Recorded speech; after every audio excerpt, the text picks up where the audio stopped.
Paimon feels like a whole new Paimon after those 2 days in the hot springs. The Abyss kind of threw a wrench in our relaxation, though. Still, spending time here really has felt like a vacation.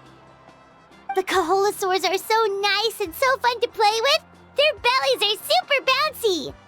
Oh, and Atea's snacks were so delicious. She gave Paimon some for the road just this morning, actually. Yelling at some kids who got caught throwing stones in the hot springs, so not much has changed since we first met her. Hey, you guys. Sleep well last night? Yep, this area is so nice. Glad you like it. I was thinking of taking you guys out to do some sea fishing. Later tonight, we can eat whatever we catch. Fresh fish is absolutely delicious right off the grill. Hey, Moalani! Yeah? What do you need? The team sent out to fight in the Night Warden Wars has returned. And Kachina? Is she back as well? Kachina fell in battle. But don't worry, the team was victorious, so the Rite of Resurrection will be held in the stadium soon.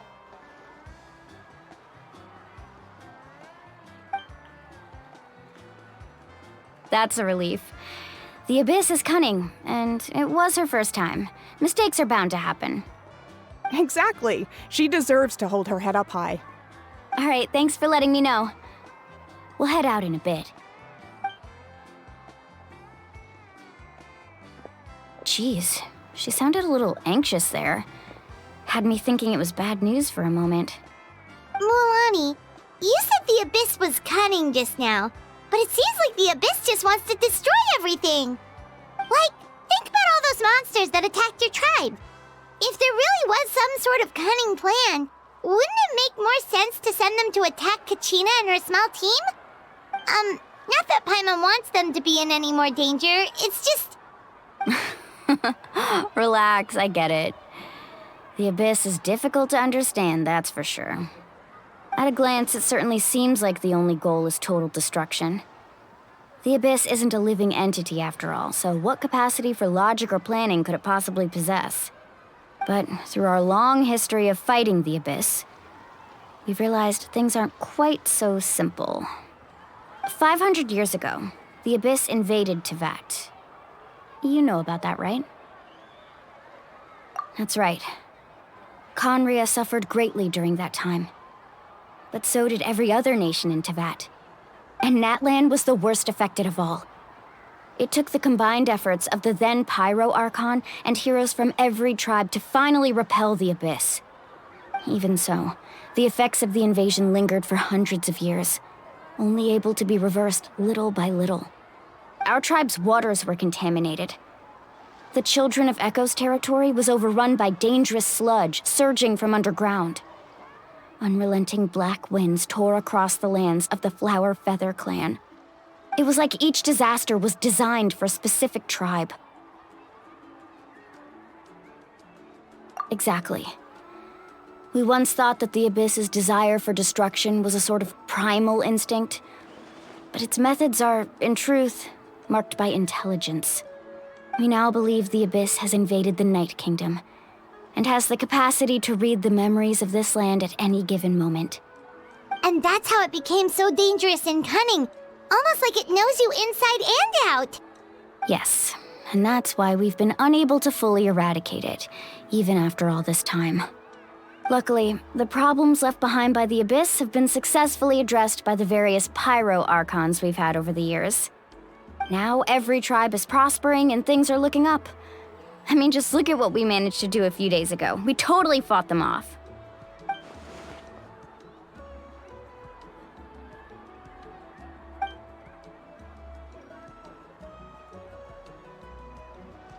You must have had to sacrifice a lot to get to this point. Every battle, every sacrifice is in pursuit of a future where we get to stop fighting. Responsibility, duty, unavoidable burden. Everyone in Natlan views the war differently. But I believe we will be rid of the Abyss one day, and the efforts of all who fought against them will become a story for the ages. To think that my name could survive in ballads passed down to future generations, it's kind of romantic. Everyone has something that drives them forward, you know? We have to. Not only for ourselves, but for our future. Anyway, let's head to the stadium. Our fishing trip can wait until Kachina's back with us. The sea's not going anywhere.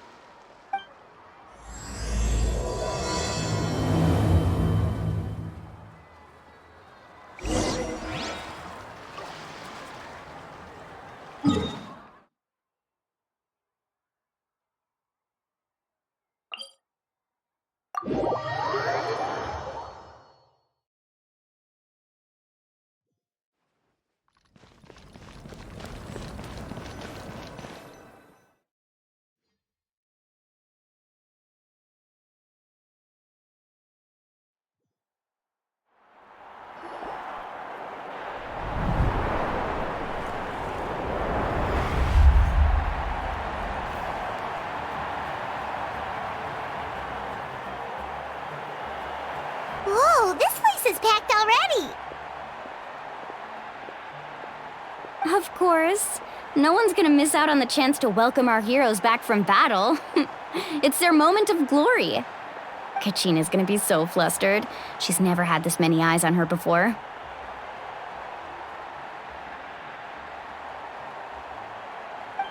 Yeah, she doesn't seem like the kind of person who likes being the center of attention. Looks like I'm just in time. Kanich, you're here! Yeah, a commission ran longer than expected, but I made it. I heard about the incident with your tribe, Mualani. Is everyone alright? Yeah, it's all taken care of. Our new friend here's got some tricks up her sleeve, by the way. She's just as strong as Kachina made her out to be. Hey, look! Is it about to start? That's right. Someone will come out and recite a eulogy, and then we'll sing the Ode of Resurrection together. Come on, let's find a spot with a good view. When the singing starts, just follow my lead and you'll be fine. Let's go somewhere higher up so Kachina can spot us.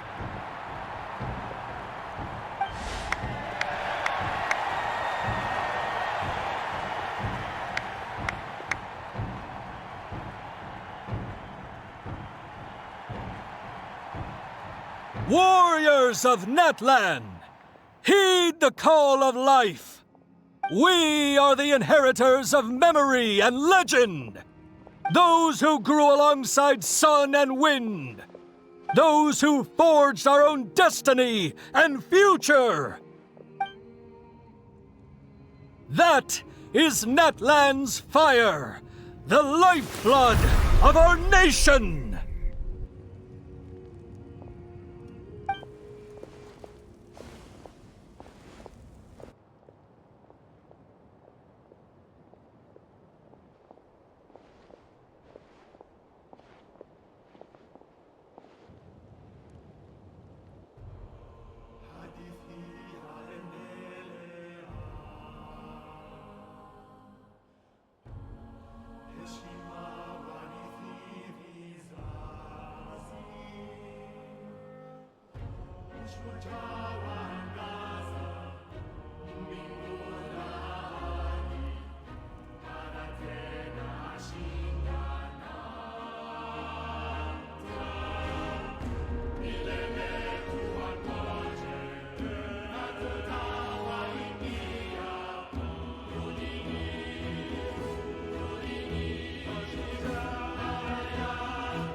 I could not find Kachina within the Night Kingdom, or locate her ancient name.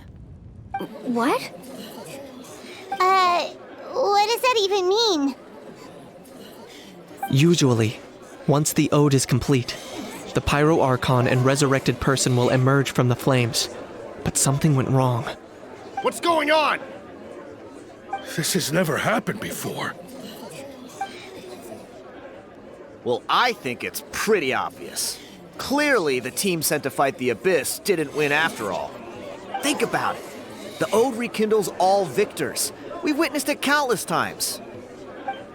Since the Archon couldn't find Kachina in the Night Kingdom, that must mean there's more to this victory than meets the eye.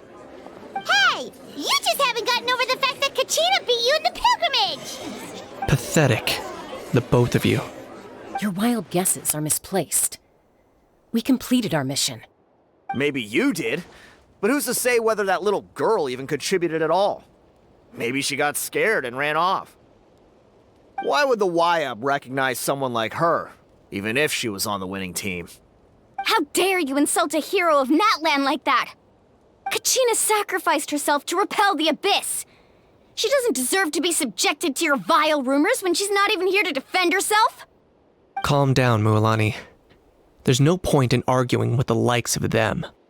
I can't just sit here and let them slander her like that. To insult a hero of Natlan, the person actually has to be a hero. You... Think about it, everyone. Who do you think is really at fault here? A girl who never should have even gone to war? Or the great Pyro Archon? Why would the rules of our nation suddenly stop working? That's true. If she wasn't revived, it must mean she failed to achieve victory. Maybe the YUB interpret victory in different ways? I mean, that girl didn't look all that strong to me.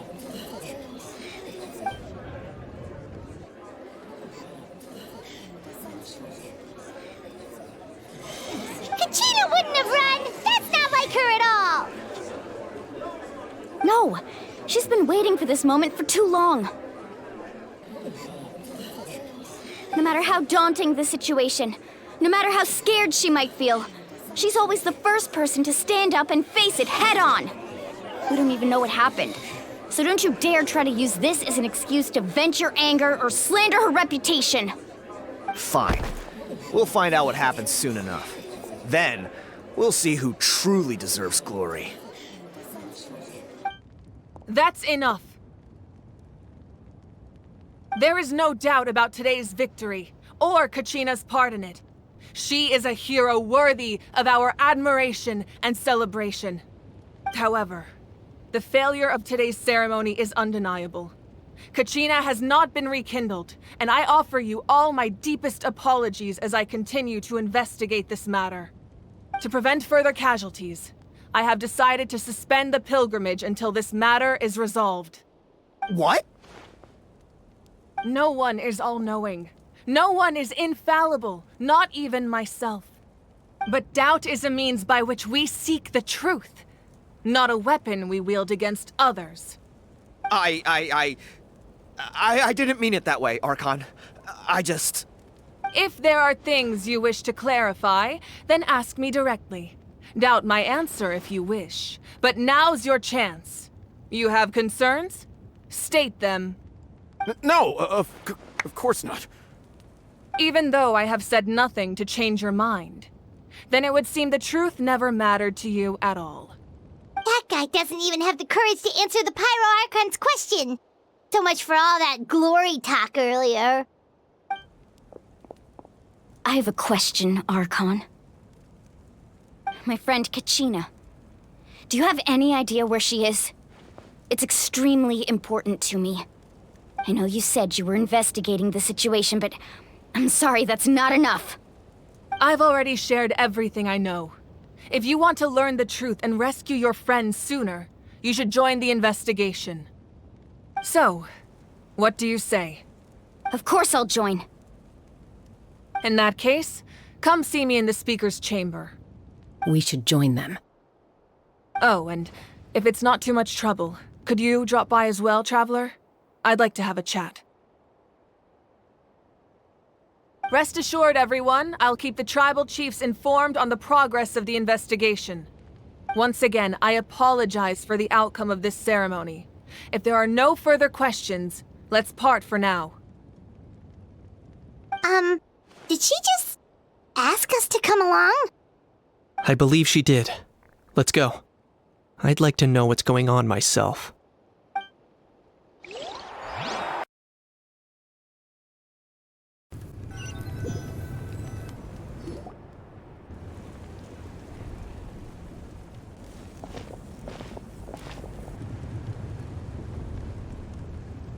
The situation is urgent, so I'll get straight to the point. Kachina is undoubtedly a hero of Natlan, and I'm deeply sorry this happened to her. There's been unrest in the Night Kingdom, but I don't know what's causing it. As a result, I've been unable to track down her location. Until we find and address the cause of the unrest, the Ode of Resurrection will continue to be ineffective. And that means Kachina won't be able to come back? That's correct. Not until the problem with the Night Kingdom is resolved. How long will that take? It's hard to say. Kachina always dreamed of fighting the Abyss, of doing her part to defend Natlan. She wasn't afraid of death because she knew, if it came down to it, the Pyro Archon would be there to bring her back to life. Whenever we sat down together, exhausted from training, she would always hum the Ode of Resurrection. She was supposed to come back to us. We were supposed to hug her and celebrate with her and share her joy. We supported her every step of the way, but what are we supposed to do now? Sit peacefully and wait for her return? Lose ourselves in grief over her death? Tell me, are we her friends? Or her murderers? That's not fair, Mualani. It's all right. I understand your rage and your grief. Kachina's life means a great deal to me, Mualani. Believe me, I want to bring her back as soon as possible. I would give you that peace of mind if I could. But please, hear what I have to say so I can at least give you a broader picture of the issue we are now facing. Considering the recent attack on your tribe, I believe the Abyss has found a new means of undermining the rules of our nation. You mean... The Sacred Flame. The foundation of our resistance against the Abyss. If we continue to hold the pilgrimage and send teams to fight the Abyss, there will likely be more casualties. But if we stop altogether, the Sacred Flame will only grow weaker.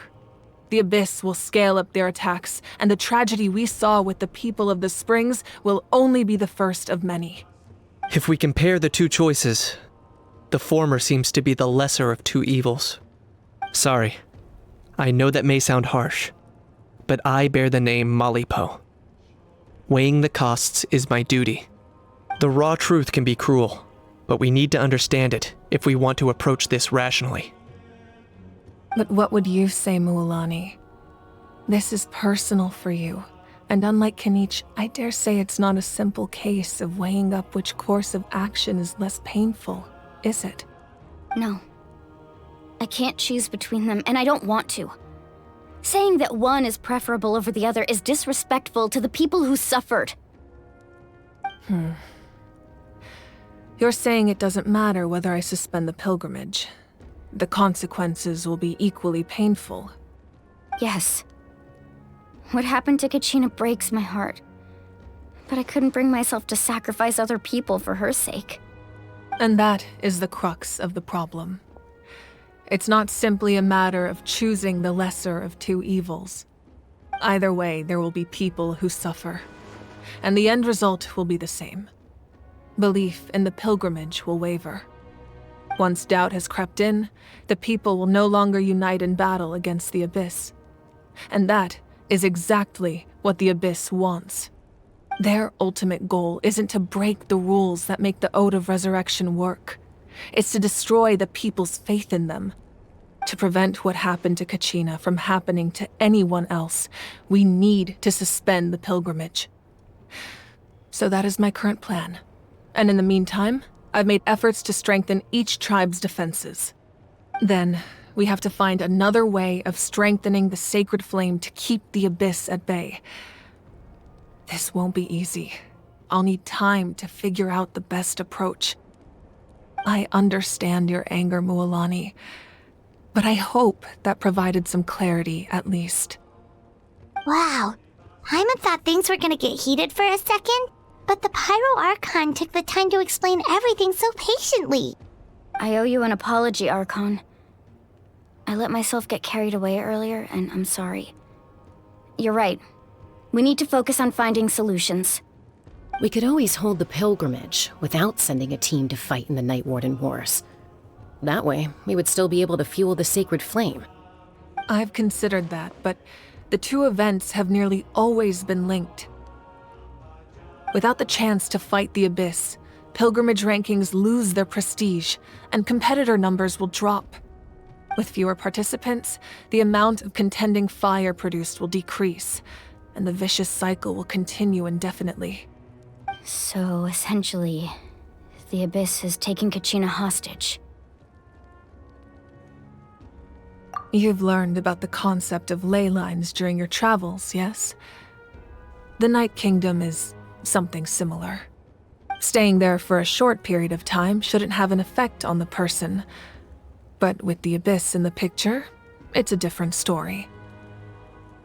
Your sense of self will be devoured until eventually you become one with the sea of souls. Imagine pouring a cup of water into a rushing river.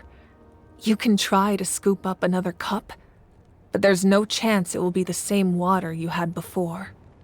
I won't sugarcoat it. That is the danger Kachina is currently facing. Just like you said, Archon. Both of these problems need to be addressed. You can focus all your efforts on dealing with the sacred flame. I will go search for Kachina.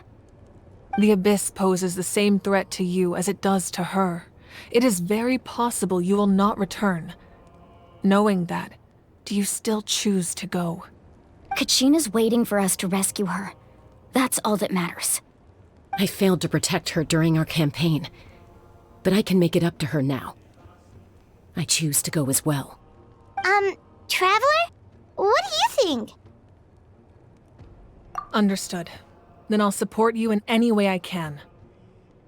The Masters of the Night Wind have a technique that can extract an ancient name from the ley lines.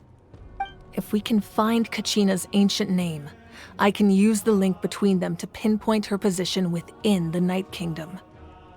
Then comes the hard part. You need to visit the Night Kingdom in person and rescue her.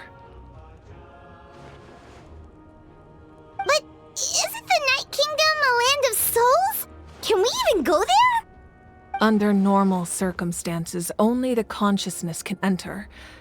But there is a way to go there in person. However, know that the Night Kingdom will attempt to repel you, and the abyss certainly won't leave you be. That's fine by me. Same here. Fighting the abyss is nothing new for me.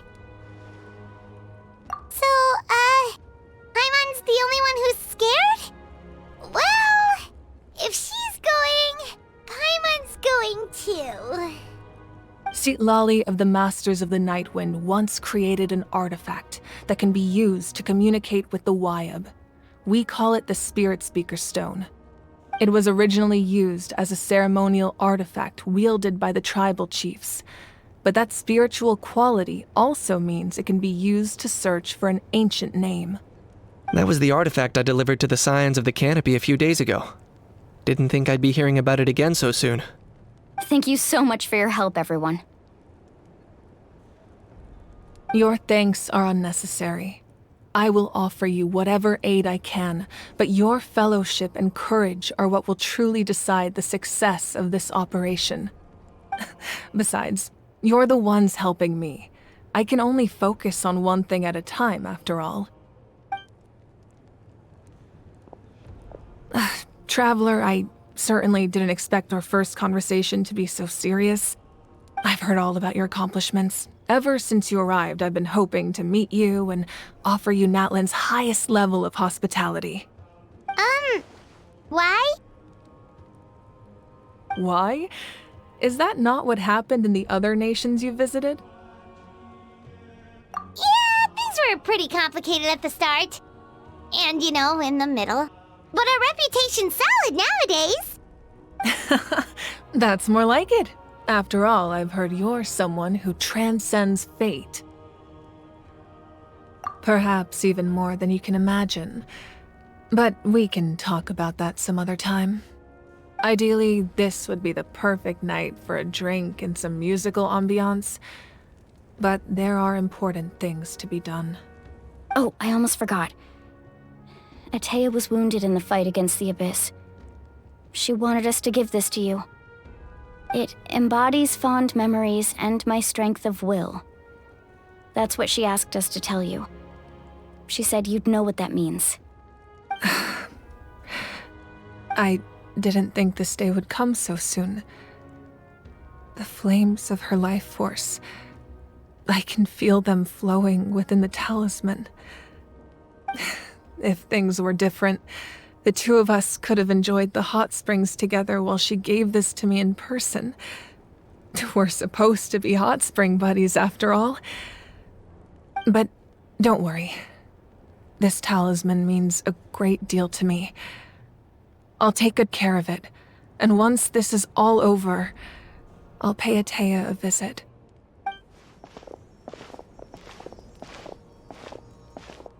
You said you didn't want to jeopardize the production of Contending Fire, but that's not at all why you decided to suspend the pilgrimage, is it? You're right. Even now, the production of Contending Fire is far from sufficient. The gradual corrosion caused by the Abyss has resulted in a massive shortage of pyro energy, and we're currently at the breaking point. As things stand, the pilgrimage is a lost cause. Suspending it allows us to save our strength to defend the tribes. The Abyss has brought catastrophe to Natlan, and Kachina's disappearance in the Night Kingdom is a direct consequence of that. We can't let the general public know that. No. If the public learned that Natlan's destruction was close at hand, there would be immense panic. But if I said nothing at all, they would have continued to question the integrity of Natlan's heroes. Another simple choice. The latter was clearly the better solution, but you chose otherwise. I have never subscribed to the belief that the right choice is the one with the fewest sacrifices. Let's go. There's still a way for the sacred flame to last a little longer. You mean? Yes. Come with me.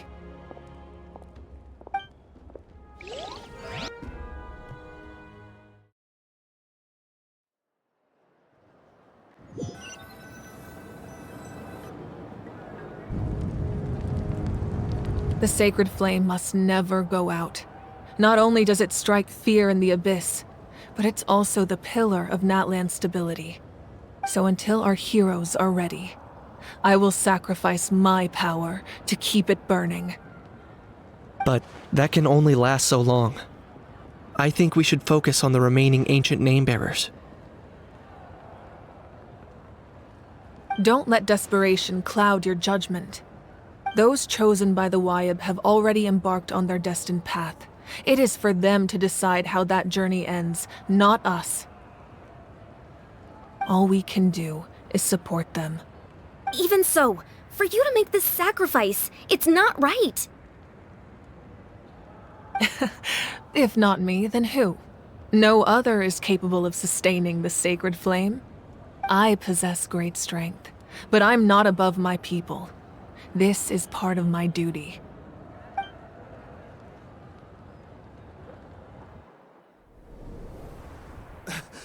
Archon, it's the Fatui!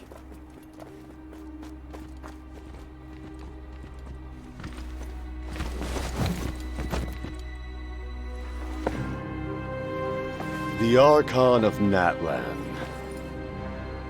A force to be reckoned with.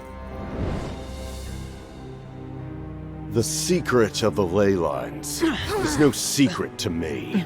Long have they been destined for ruin. And since the oath made 5 centuries ago remains unfulfilled, what use is the Gnosis in your hands? I don't know what you mean. But it sounds like this is about more than the Tsaritsa. In times of crisis, someone must pick up the mantle of salvation. Your plan has reached an impasse, and now it falls to me to create new rules for Natlan. But before the dawn of a new age, the old must be destroyed.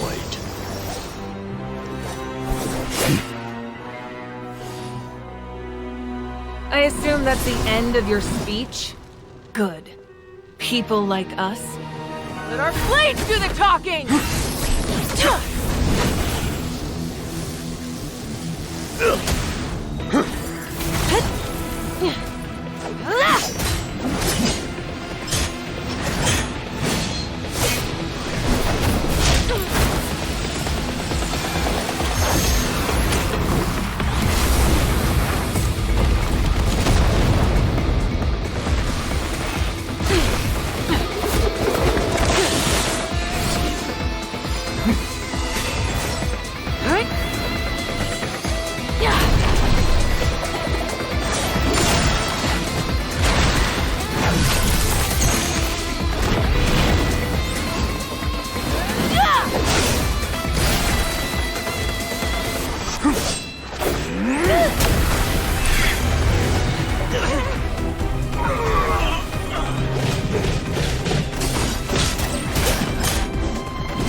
Masters of the Night Wind. Send word. The captain and his followers must be apprehended.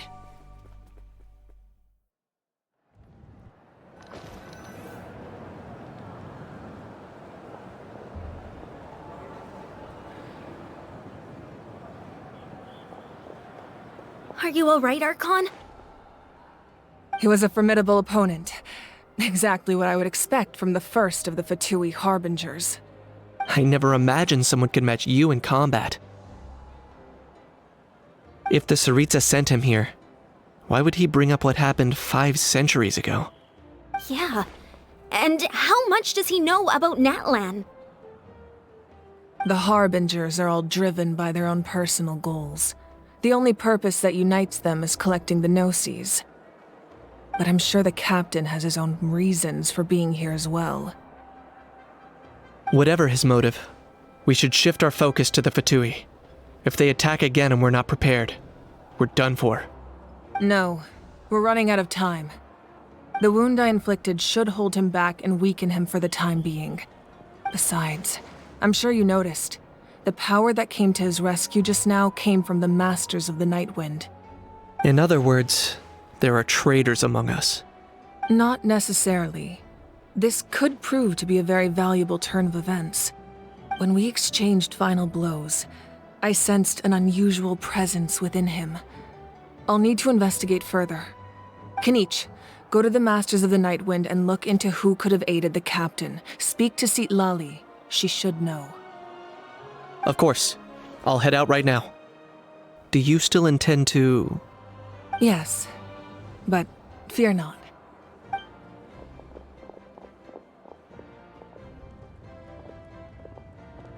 Natlan's strength has never rested solely in its Archon.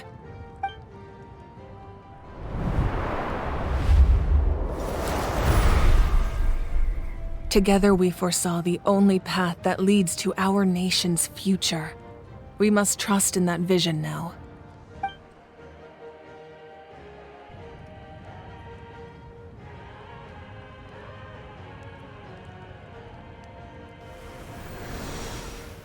Is everything okay, Archon?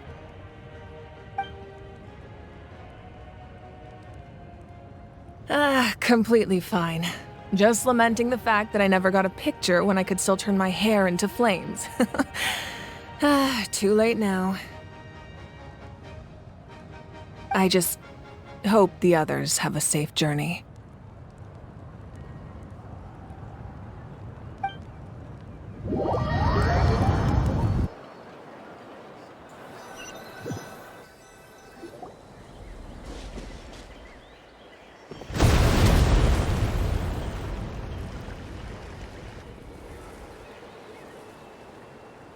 What's happening at the stadium? Did something explode?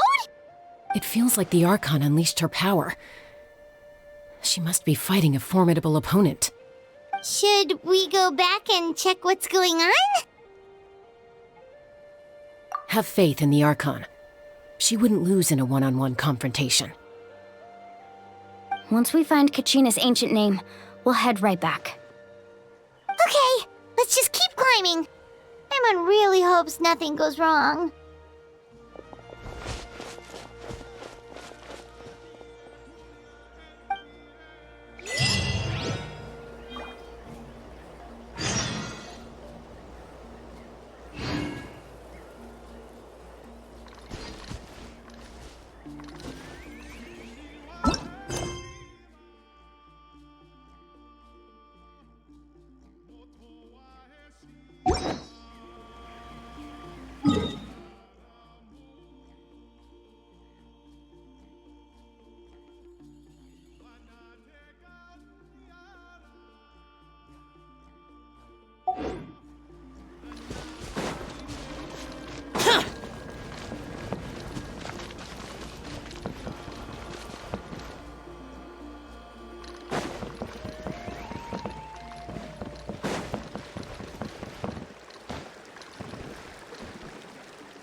What can you tell us about the scions of the canopy? The tribe's people are very adventurous. Oh, kinda like us then. I'm not so sure. You don't strike me as the type to enjoy danger. The scions of the canopy are a bunch of thrill seekers. They love extreme sports like rock climbing, rappelling, volcano parkour, or even bungee jumping without a rope while a Yumkasaur stands at the edge and uses its tongue to catch them. Sound like something you'd be interested in? Okay, that does sound different from our usual adventures. Paimon's not doing any of that. She can...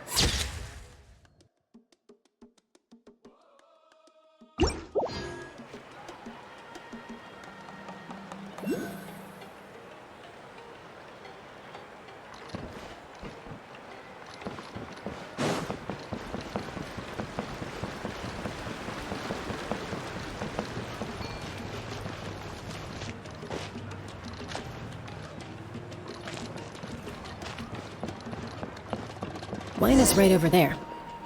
Let's go.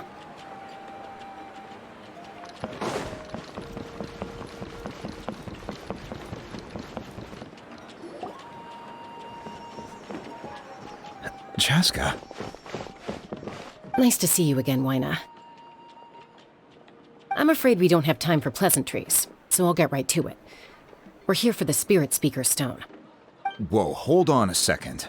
At least tell me why you need it first. My friend Kachina is trapped within the Night Kingdom. We need the stone to find her ancient name and rescue her. Rescue her? From the Night Kingdom? That's right. I'm sorry, but someone needs to tell you what you don't want to hear.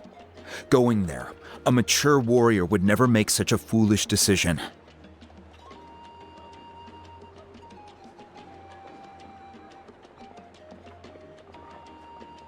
The nature of battle is unpredictable.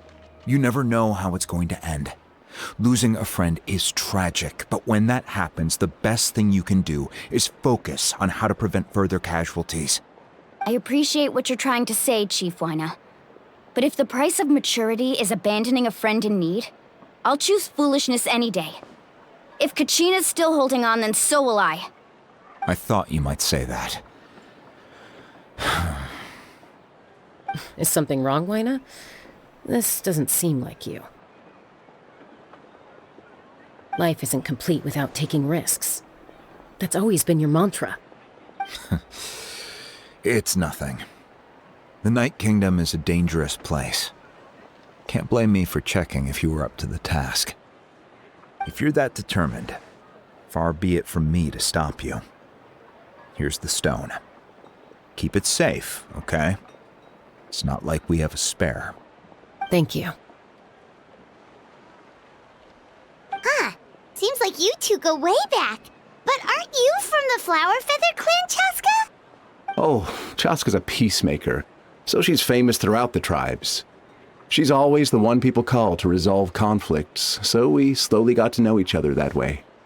Her younger sister Quichi's always hanging around our tribe, too. She's helped us out a lot in the past. Oh, you have a younger sister? Yes, I'll introduce you to her sometime. But let's get back to business. Wyna, how do we use the stone? As you probably know, your intended destination is completely different from the real world.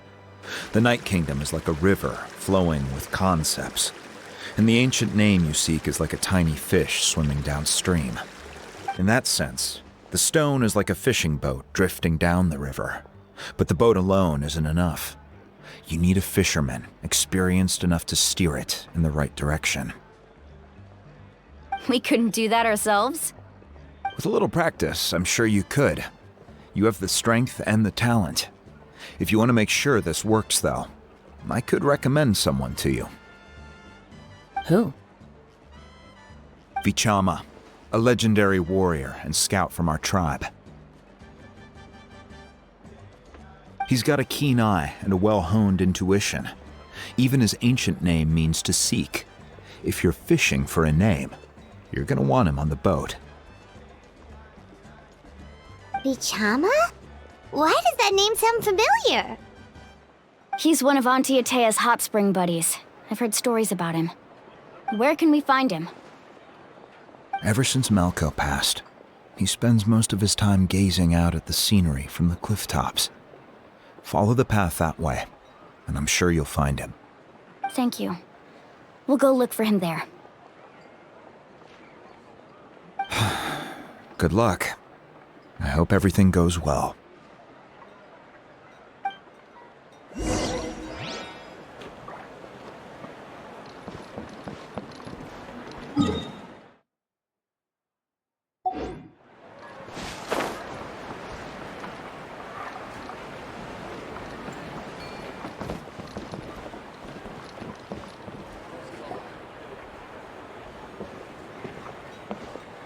Someone admiring the scenery from the cliff tops. Ah! That must be him! Hello there, are you Vichama? That's me. Did you need something?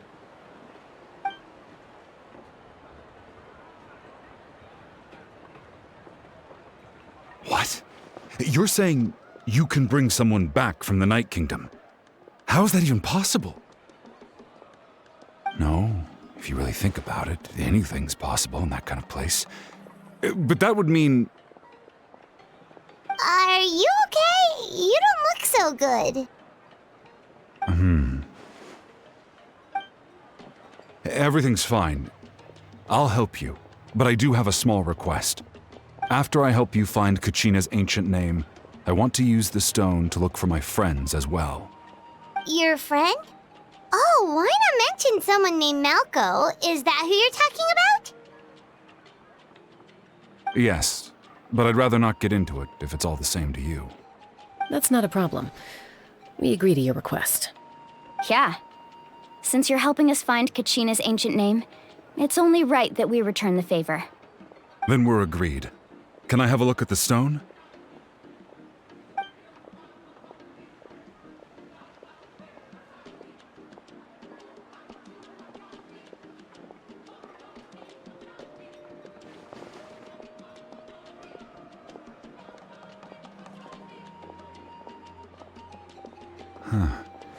I see. From what I can tell, it functions almost like an abyssal pylon. Both connect the Night Kingdom to the living world. Once the connection is established, the abyss will come surging through the opening like a predator honing in on the scent of blood. So we have to be sure not to use it in a tribal settlement. Wow, you got all that just from looking at it? I just picked up on the basics, really. I still have no idea why it works. You said someone named Sitlali invented this. They must be a genius. I'll go find an open area and start setting things up. In the meantime, I need you to get 2 things for me. We'll go right away. What do you need? First, I'll need some hook ropes. Pretty much every store around here carries them, so no need to go anywhere special. Oh, and I need to build a net out of them, so make sure you get a good amount. Wait, are you saying you're going to use a real net to catch Kachina's ancient name? How does that work when one's tangible and one's not? By creating something tangible in our world, like a net, we can create a connection to a corresponding concept in the Night Kingdom. Basically, I'm going to use the concept of a net to catch something equally intangible, an ancient name. Oh, I see. What about the second thing you needed? Right. I need 2 chunks of obsidian. Once we bring the ancient names into our world, we'll need a place to store them. Normally, you can only get obsidian from the Children of Echoes, but I heard there's a traveling merchant from that tribe around here somewhere, so maybe you can try your luck there. Gotcha! All right, let's split up. See that clearing? Let's meet over there when you're done. Oh, and you can send someone with me if you want, in case you're worried I might take the stone for myself. What do you think, Chaska? There's no need. Lena spoke highly of you. That means you're trustworthy. I appreciate it, even though that doesn't mean much to me anymore. Anyway, it'll take some time to set everything up, so no need to rush. I'll see you in a bit.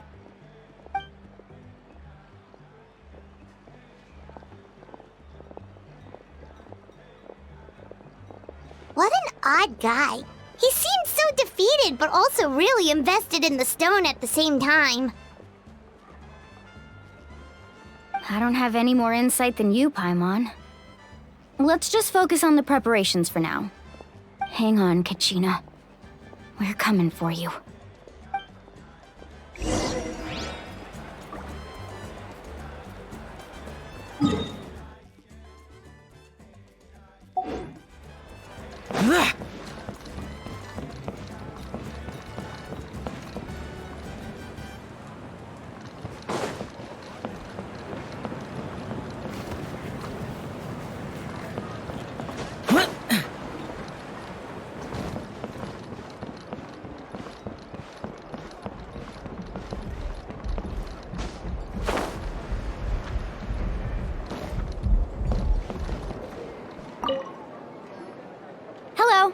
Do you have any hook ropes for sale? Hook ropes? As in rock climbing equipment? Yes. How much for your whole stock? Oh, the whole thing? Let me see. That would be 30,000 mora in total. Deal? Deal. Wait, really? What, you want me to drive down the price? We just need these as fast as possible. Thanks. Oh, no problem at all. I'll even pass along some information on the house. These ropes are usually used by rock climbing enthusiasts. If you want to learn, Roca's the person you want to ask.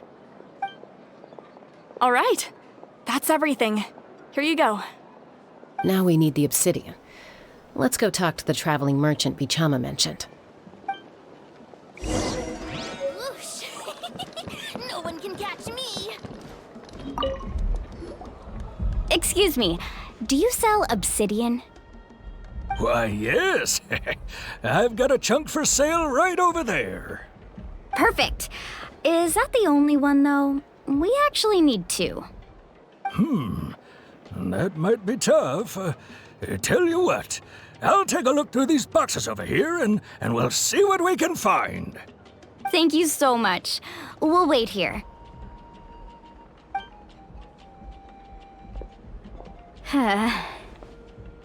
Relax.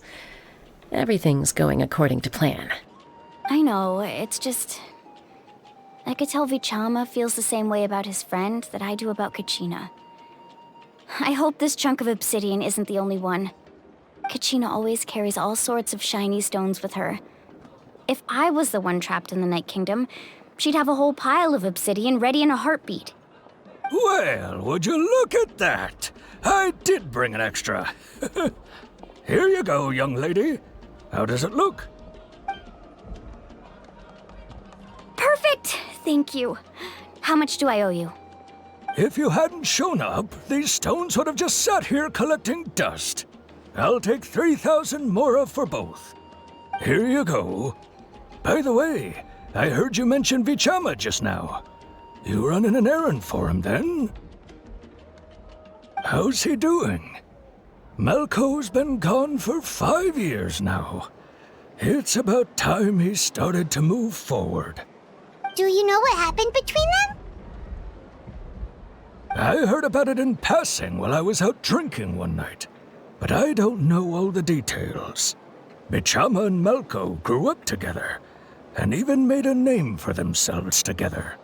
Malco was an amazing fighter, capable of knocking out multiple opponents in a single hit, while Vichama excelled at scouting and analyzing the battlefield.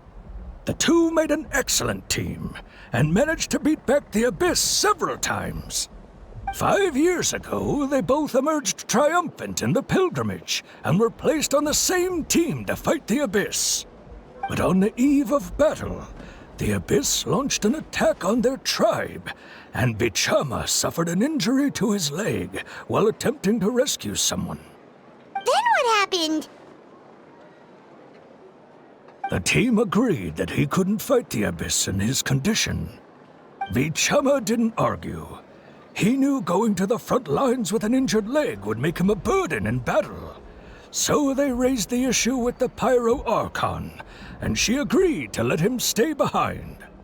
It's just... Malco and the others ended up facing hordes of abyssal monsters in numbers that far exceeded anyone's expectations. The team made an error in judgment, and they fell to the onslaught. Vichama went into a deep depression after that. He blames himself for everything. Oh, you're not wrong. But it's possible he chooses to blame himself. Not because he did something wrong, but because he wasn't able to do anything at all. I've tried convincing him to move forward, to stop dwelling on the past. But the shadow of Malco's death hangs over him still. The Abyss has caused so much suffering, and some wounds never heal. I wish there was something he could do to make himself feel better, but... anyway, that's the gist of it.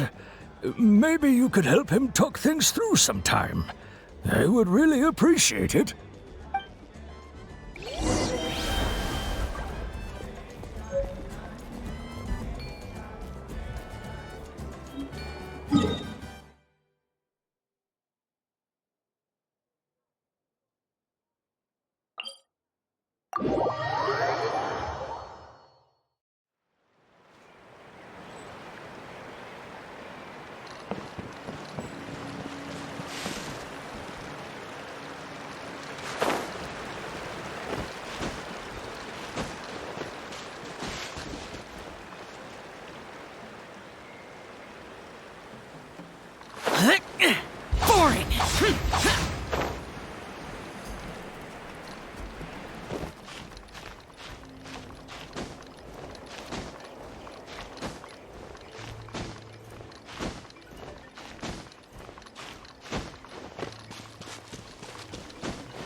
Did you get everything?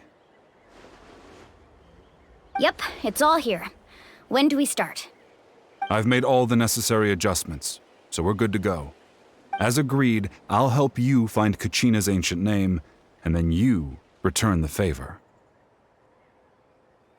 Go ahead.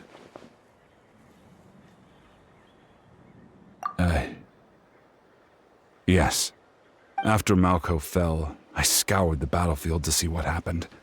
It turned out he wasn't bested by some impossibly powerful foe. He was dragged to his grave by the sheer number of enemies. If I had been there, I would have been able to sense the danger. I could have warned them not to advance. I've always blamed myself for what happened. But when you told me about Kachina, I realized there's a chance Malco might also be alive, fighting for survival in the Night Kingdom. But that happened several years ago, right? The Pyro Archon said all life within the Night Kingdom eventually becomes one with the Sea of Souls. There might not be much hope, but I still have to try. Malco and I promised each other, even if we never managed to root out the Abyss for good, we would fight together until the end. All right, let's get to it. I'll start searching for the conceptualized version of Kachina's ancient name. If you see any fragments scattered around the area, please collect them.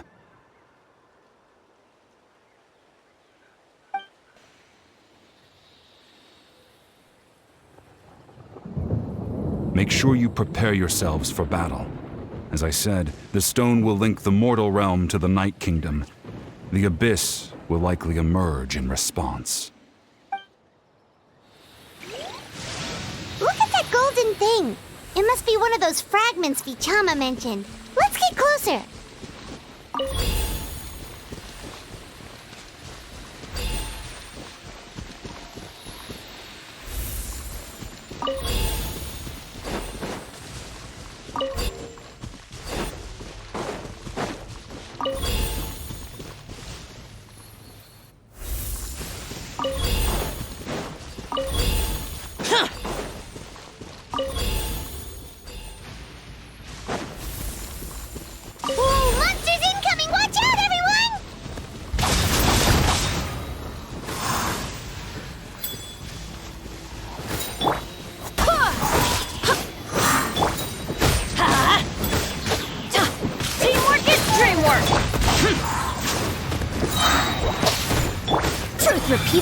Disappear! Here! Worthless! Here! Worthless! How much longer, Vichama? Not long! We're getting close!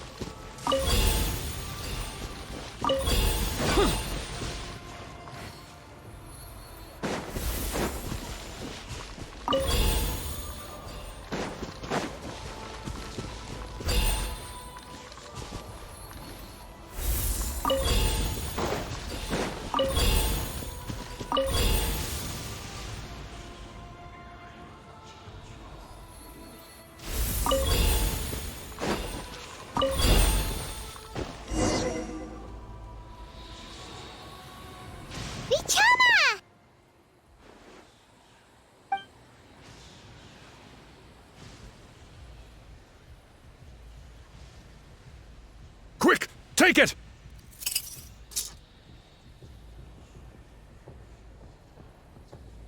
I found Kachina's ancient name. Hang in there, Malco. Just a little longer. Something's not right. The power of the Abyss is getting stronger. The Abyss is corroding his body. Vichama, you can't keep going. You'll die. I should have died 5 years ago. I just need a little more time. Please, I'm almost there. Thank you.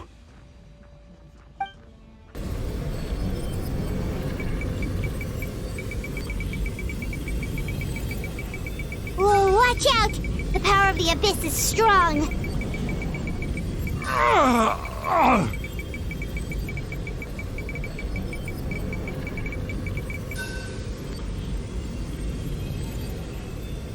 This power. Hanging in there? Malco. No! Why can't I find him? Why? We can't wait any longer. Pull him away from the stone, Mualani. I already tried, but the power of the abyss has him in a chokehold. It's like he's tied to the stone with an invisible rope. In that case, we have no choice. I'm sorry, Sea Lolly. Get back! Chaska, wait!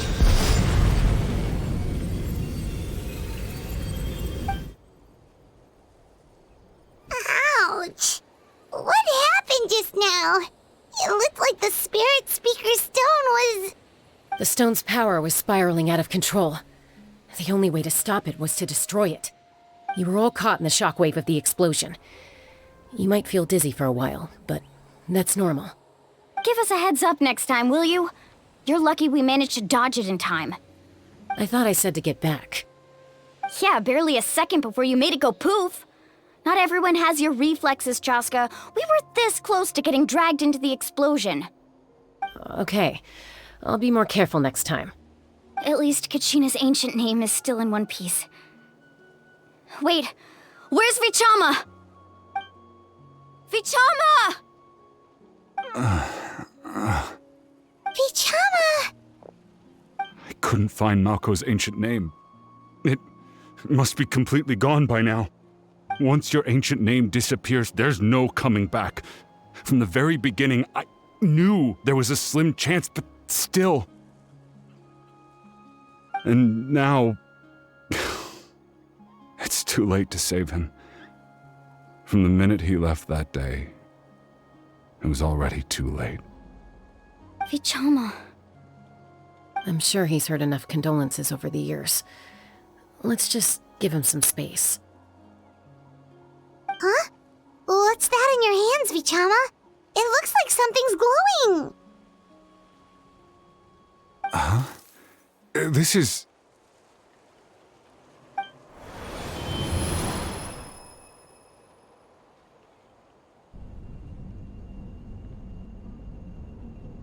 Hey, Malco. Got any strength left? Not enough to swing a sword, but to say a few last words? Sure. Too bad. No one will get to hear them. I never thought I'd actually die on this mission. Not that I'm afraid to die. It's just... hard. Thinking about my mom's face when she hears the news. Guess I have something to be thankful for then. My parents died a long time ago. They won't have to mourn me.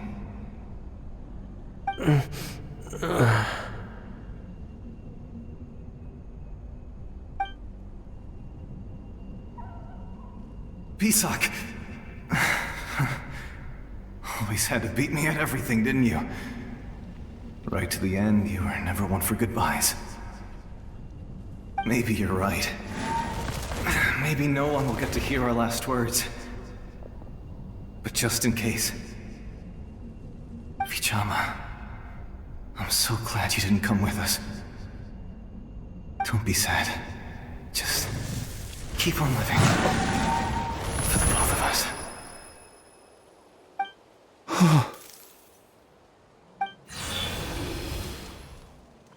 Was that a memory? Seems like we were able to salvage something after all.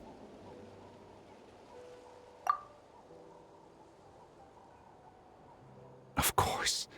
Seeing him, hearing his voice again, it makes me unbelievably happy. But it also brings with it an even deeper pain. A deeper pain? Why? Malco was always the type to put on a brave face. But in that memory just now, his hands were shaking, and his smile was forced. For all these years, I regretted not being able to fight alongside him to the end. And now I know, at the end of his life, he was thinking the same thing. Vichama. I'm fine. Actually, I heard Chief Wyna wasn't really on board with your plan to go to the Night Kingdom. When you asked for my help, I hesitated too. I knew helping you find your friend's ancient name meant leading you one step closer to danger. But I also understood why you had to try. Everyone has regrets in life, but not everyone gets the chance to make up for them. Once allowed to fester, guilt strips us of our most valuable qualities as warriors. In that sense, we might as well choose the braver path from the very beginning. If I could do it all over again, I would have followed Malco to the front lines no matter what. Even with an injured leg, there were still things I could have done. That way, even if the outcome stayed the same, I still would have fought alongside him to the end. There are critical junctures in life, and if you don't seize the chance to act, there's no going back. That's something I had to learn in hindsight. But you're still at the crossroads of your journey, so I hope you can walk away without regrets. Thank you, Vichama. I feel even more determined now. Kachina will come back to us. I'll make sure of it. I promised I would find her, and I intend to keep that promise. That's good to hear. Strange. My body, it's... Once abyssal corrosion enters the body, a portion will fuse itself to your internal organs. Even though the Traveler possesses powers of purification, the corrosion can never be fully eradicated. Thanks to her, though, you are only briefly exposed. Slowing your breathing and controlling your emotions should help you keep the symptoms in check.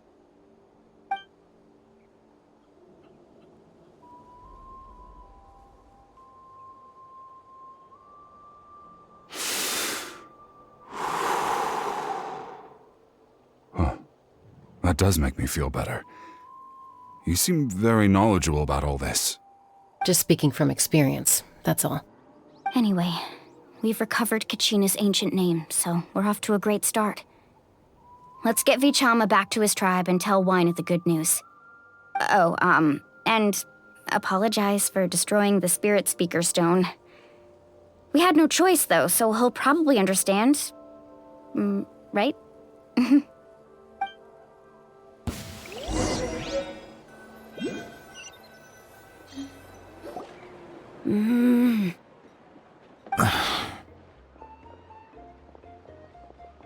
Koichi, are you really gonna just stand there like that? I don't know what you want from me. I think you know exactly what I'm trying to say, Uncle Wyna. I can hear it in your voice. Honestly, it's just one thing after another with you two. They're back. Koichi? What are you doing here? Don't play dumb with your own sister. You know exactly why I'm here. My apologies, everyone. I just need to borrow Chaska for a few minutes. You come with me.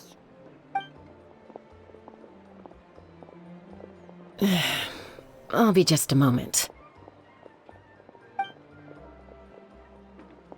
Who is that? Koichi, Chaska's younger sister. Although the two aren't actually related by blood, it's kind of a long story. It's not really my story to tell, but I guess it's not a secret. You see, Chaska was actually raised by cuckoo sores. She was afflicted with a rare disease when she was a child, and abandoned in the wild as a result. The Abyss found her out there, all on her own, and tried to devour her. But in the end, all that did was trigger her will to live. That strength of will pushed her to survive. But it also planted a seed of conflict within her. Eventually, she was adopted by the cuckoo sores. Wherever they went, she followed, getting into fights right and left. For some reason, Paimon can totally imagine that. Well, when Chaska finally returned to human society, it was Koichi's parents who adopted her. At the time, Chaska still had a habit of getting into fights, so Koichi was always taking her around, apologizing to everyone. Ah, I remember those days. One of those fights was definitely with me, but You know, kids. You're fighting one minute and your friend's the next. Eventually, she found a way to rein in that desire to fight. And now she's who people call to resolve conflicts. She's known as the Peacemaker. It sounds like she still argues with Koichi, though. Don't siblings usually stop fighting when they get older?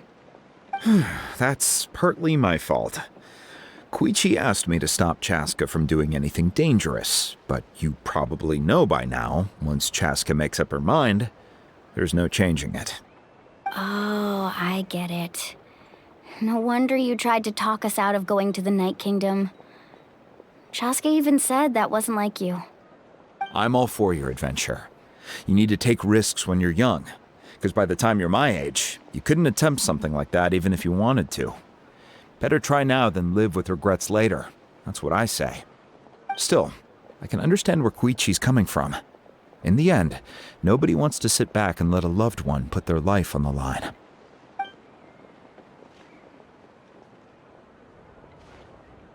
All right, it's just the two of us now. You have 1 minute to explain yourself. I don't have anything to say. You don't have to approve, but you should know I only do what's necessary. That attitude is exactly the problem. It's like you don't care. You try to sneak off to the Night Kingdom behind my back and then play it down as if it's just a trip abroad. Well, technically I am going abroad, right? Again with the excuses! We agreed, didn't we? There are 4 levels of danger. If it's not something urgent, you can only engage in level 2 danger and below. You can only go up to level 3 if a situation is so dire there's absolutely no alternative. But a trip to the Night Kingdom? If that's not a level 4, I don't know what is. And you were just going to sneak into the place without saying anything. What do you mean, sneak into the place? I always planned on walking in there with my head held high. You bought off Uncle Wina, didn't you? He promised me he'd stop you from doing anything dangerous. Oh, it's like he didn't even try. You feel like he went back on his word. What if I told you my mind was made up, and there was nothing he could have done? Not even by force. Oh, I knew it! So he did try to say something, but you didn't listen. This is important. If you were in my shoes, you'd make the same decision. You don't know that? I'm a doctor, and I handle logistics. If you're going to waltz into a dangerous situation where you could lose control at any moment, it's my duty to say something. All right, whatever. Anything else? What do you mean, anything else? Why don't you reflect on what you've done and promise me you'll stay put? Time out. Is this one of our normal arguments or a serious one? Chaska, does it sound like I'm joking? Then, you need to know something. What happened to Kachina was partially my fault. I can't leave her there to die. That's not who I am.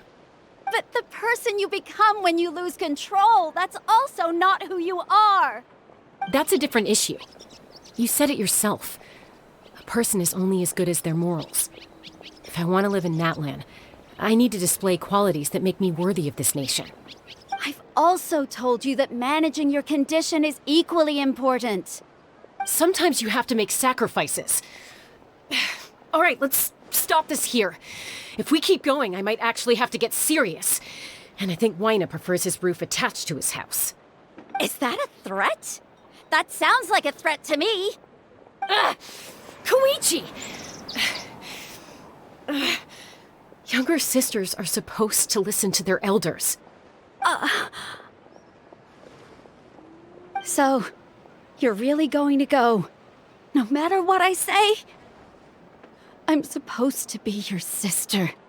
Then support me. I'll be back. All you have to do is wait. Chaska. So, that's it. Why'd you have to turn out to be so darn annoying?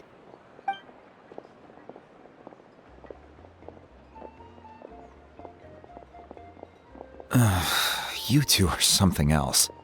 Something you wanted to say? I know you aren't related by blood, but you two sure are similar. Really? You know, I said that very thing to Koichi not too long ago, and she reacted the exact same way, down to the very tone of voice. It's not my place to get involved, but I will say this. Try to spend a little more time with your sister. You're tough kids. That doesn't mean you have to go it alone. Thank you. Anytime. All right. If you're done with the Spirit Speaker Stone, you might as well hand it over. According to Kinich, it's an important ceremonial artifact, so it'd be safer to keep it with me. About that.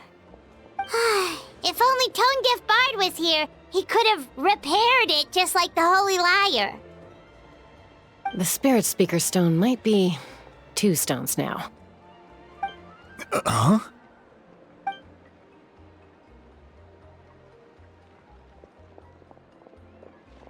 I see. Sounds like it was an urgent situation. If someone's life was on the line, then you had no choice. Still, Citlali's going to be a nightmare to deal with now that you've broken her stuff. I'll explain everything to her later. Stay safe out there in the Night Kingdom, okay? I'll wait here for your safe return.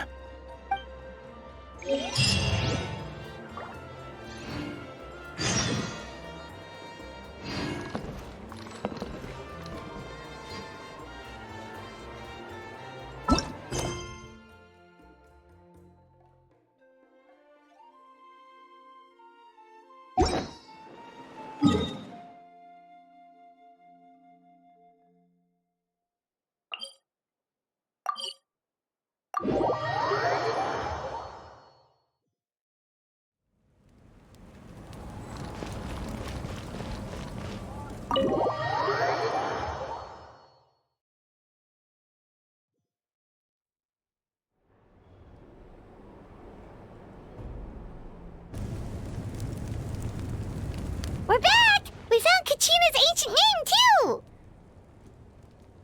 Well, it's fairly complicated. Let me give you the condensed version. The Fatui again? We can't go anywhere without them causing trouble.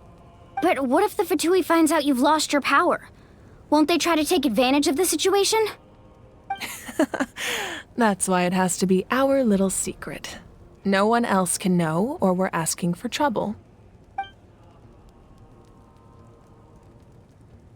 Look, I wish I could offer you some sort of consolation, but I won't lie to you. With multiple factions closing in, there's nothing comforting about the situation we're facing. Still, all you need to do is focus on your goal. You can leave the complicated matters to me. I can also step in on the Pyro Archon's behalf. There's a limit to what I can accomplish, but I'll help you however I can. There's no need to be so modest, Yan-san. Your incredible strength has long been a well-known fact. You're the pride of your tribe. Archon, I'm sorry about before. You have so much on your plate, so much that you have to worry about. But all I could do was focus on my own feelings.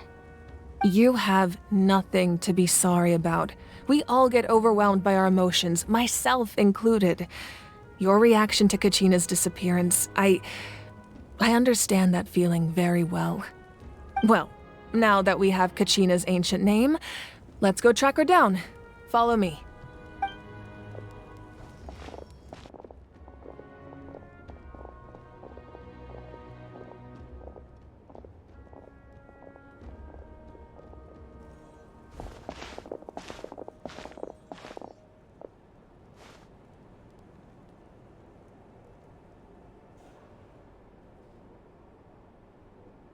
What is this place? Hey, isn't that Atea's talisman? Good eye. This is where I store all the various mementos I've collected. Whoa. I've never seen this place before. There's so many things in here. It looks like there are items from every tribe. Collecting them must have taken a lot of effort. I suppose you could think of it as a hobby of sorts. In Natlan, everyone grows up listening to the stories of heroes, and physical items do a far better job of preserving those stories than our own memory. Now, I still have some preparations to make for the ceremony, so feel free to take a look around in the meantime. If you're curious about an item, I'm more than willing to tell you about its origins. All right, we'll have a look.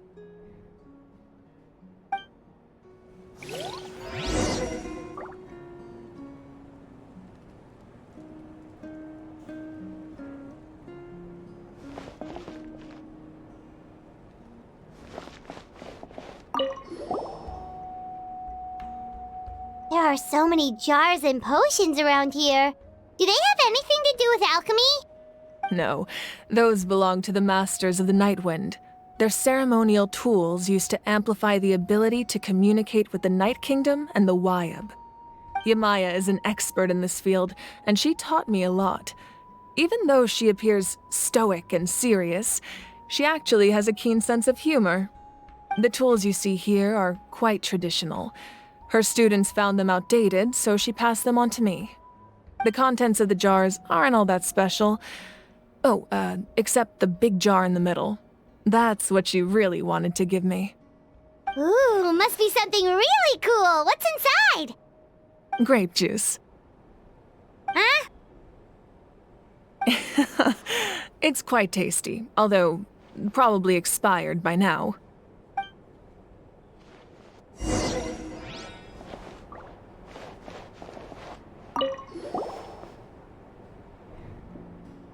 The powder still needs some time to settle, so let's wait a little longer. Well, what do you think of my collection? Do you feel like you have a better understanding of Natlan's culture now? Yeah! If each item represents a different story, seems like Natlan's really been through a lot. Does every item hold a special memory, just like Atea's talisman? That's right. The items in my collection actually serve a similar purpose to the ancient names passed down among the tribes. They demonstrate the true shape of time. The shape of time? Most people perceive time as a linear concept, almost like a straight line that can only move forward. We cannot change the past or predict the future. But there's also a different theory, one that I believe to be closer to the truth. Namely, that the past, present, and future all exist at once. At once? Paimon's not sure she understands. Let's say your journey ended right now. Thinking back on your experience in each nation, which one would you say was the most important? Exactly. Even at the end of your journey, the things you experienced along the way don't cease to exist. They become part of who you are. Take out a portion of that journey, and you would likely make very different decisions, and eventually arrive at a very different destination. The future is the same way. It exists even though it has yet to come to pass. We just lack the means to perceive it. Of course, there are those with the power to foresee the future. They simply call it by a different name. Fate. You're quite familiar with that concept, I would imagine. That does kinda make sense. The future hasn't happened, but already exists. Humanity excels at living in the present, but too often we forget the past and neglect the future. While the pilgrimage and the Night Warden Wars lead us to a better future. Only by uniting the people of Natlan across countless eras can we fight back against an enemy as formidable as the Abyss. To come up with such a set of rules, the first Pyro Archon must have possessed a level of insight I can only imagine. That's correct. At first, he was a mortal man with no special power. After he ascended to the divine throne, he used it to borrow power from the heavens and establish the rules of Natlan. Namely, a framework through which ordinary people can ascend to Archonhood. By holding the pilgrimage, we're able to determine the strongest among us. And when that person ascends to the divine throne, their inner flame will awaken. In addition, the sacred flame will grant them significant knowledge and memory of this land. After all, that's how I came to know everything I just told you. So, it all comes down to the power of the divine throne and the rules. Wait, is that a family portrait? Yes, that's my mother, father, younger sister, and the little saurians we raised. I turned a piece of my dad's leather armor into a canvas and commissioned a famous artist to paint our likeness. Your sister is so cute! It looks like the two of you are really close. Paimon was having a hard time thinking of an Archon as an ordinary person, but seeing this portrait, it kind of makes sense now. It really doesn't look like there was anything special about you before. Oh, wait, is Paimon allowed to say that? A little late for that question, don't you think? Sorry! Paimon's so sorry! Paimon's mouth works faster than her brain sometimes! It's all right. I'd never get upset over something like that. No matter what others may say, my past is a precious part of my identity. I'm forever proud of the life I used to lead. Becoming the Archon doesn't mean you sever ties with your family. The position just comes with a lot of responsibilities, so it impacts how often you get to see them. My father made the most delicious stew, so my sister would often bring me a large pot of his cooking, and we would sit on a blanket and eat it together. One time, we didn't close the door securely, and the saurians we were raising ran into the room and knocked over the entire pot. My sister immediately burst into tears. The two troublemakers were going for the meat, but when they saw my sister's distress, they froze on the spot. I still remember the way they laid there, sulking like a pair of children, even after making such a mess. It was frustrating, but in the end, all I could do was comfort my sister and move on. Wow.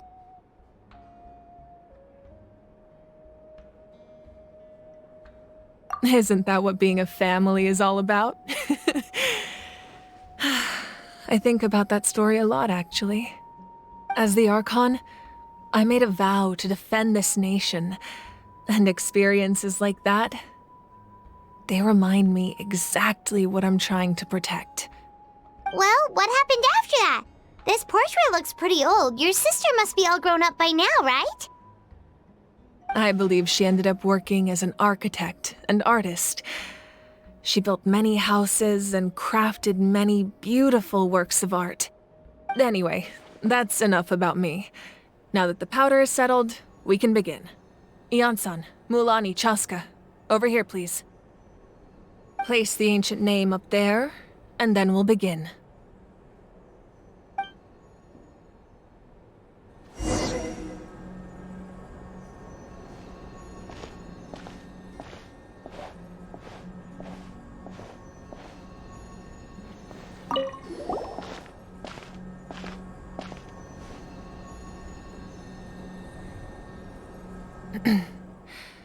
Surely as the echoes of life resound through heaven and earth, so too shall our stories remain eternal. Ancient name, take us to your fated bearer. Allow her to answer our call.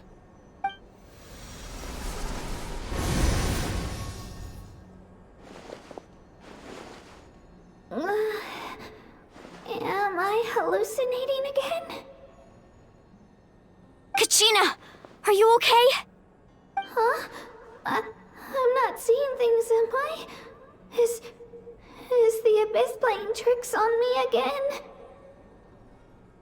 It's okay, Kachina. It's just us. We're trying to find a way to bring you back. Everyone, you have to listen to me.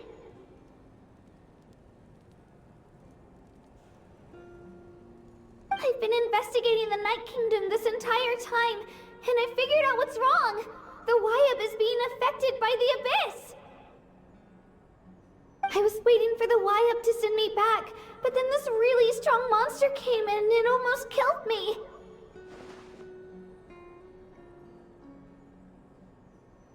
The Wyab saved me, even though know its power is weakening, so I've been hiding from the monsters while trying to find a way to help. The Night Kingdom has become a huge mess, though. I keep hearing these awful sounds and seeing really horrible things. Don't listen to those sounds, Kachina. The Abyss is trying to strip you of your sanity. All you need to do is stay safe and wait for us. We'll be there shortly. It's okay. I feel so much better now that I've had the chance to talk to you guys. You don't need to worry about me. I've never been strong or special at all, really. So I don't blame anyone for forgetting about me or leaving me behind. Just knowing you care is more than enough. I'll find a way back. You don't have to put yourselves in danger to come rescue me. You're always like this, Kachina. Now's not the time to act tough. We're coming for you, and that's final. I don't know what lies the Abyss has been feeding you, but I'll tell you something right now. Nobody here sees you as a burden. You're a victor of the Night Warden Wars, a hero of Natlan. All you need to do is wait for us to rescue you, and you'll get all the applause and recognition you deserve.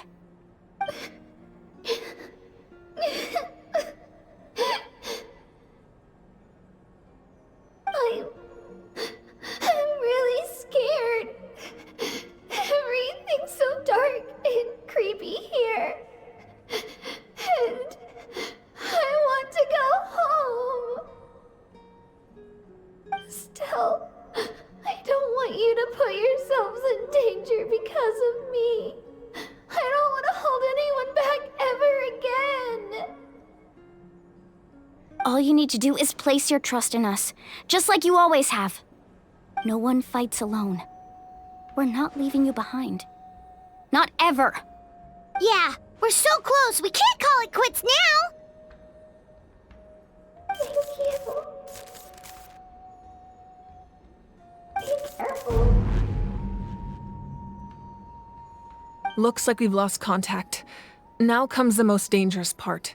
You have to traverse the Night Kingdom in your physical form. This entrance to the Night Kingdom was left behind after an abyssal invasion. Even a brief amount of time inside could expose you to corrosion. I know. I'm prepared for that possibility. All right, then I wish you all the best. I'll tell Koichi to be ready just in case. She's very experienced in dealing with abyssal corruption. That face you just made. Don't tell me you two got into another argument. No, I just feel bad for creating more work for her. I'll go with them too, Archon. The more people, the stronger the party. Thank you so much for your help, everyone. It really means a lot that you're willing to brave these dangers with me. And there's no time to lose, so let's get going. Now that I've lost my power, I won't be able to provide much practical support. But I can still keep an eye on the situation from here. Eon-san, I know it's unlikely, but if you encounter a situation you can't handle... That won't happen. I hope not.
So we're underneath Natlan right now?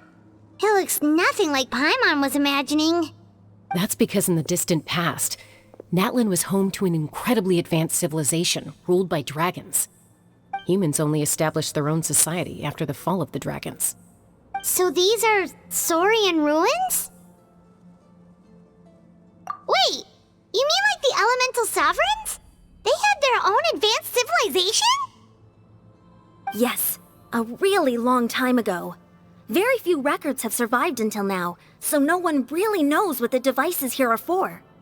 These ruins have been abandoned for a long time, but with the recent increase in Abyss activity, the installations around here have somehow been activated again. So what you're saying is, we're not in for an easy trip to the Night Kingdom.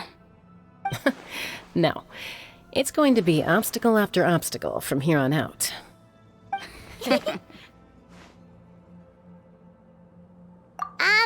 Why are you all laughing like that? It's creeping Paimon out. It's the pre-adventure excitement kicking in, right guys? Of course. I'm eager to get started. Then let's go. We won't let anything stand in our way.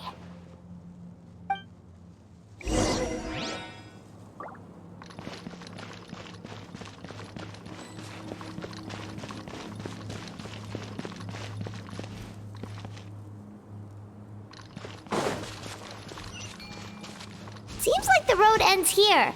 How should we get across?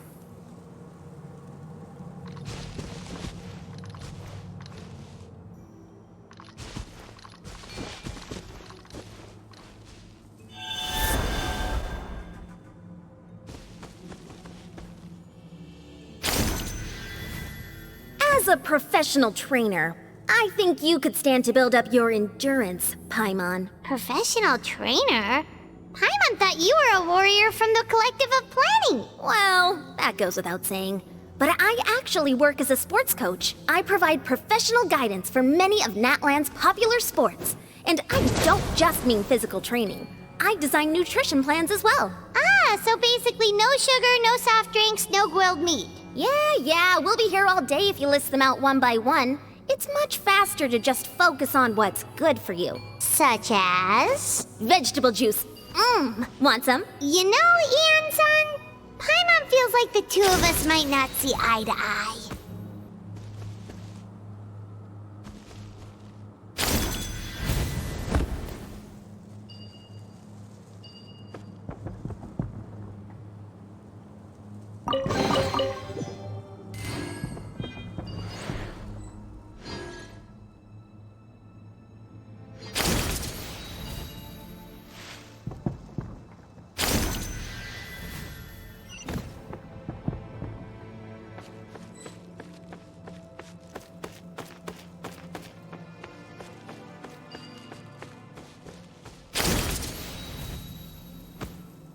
Those guys look familiar.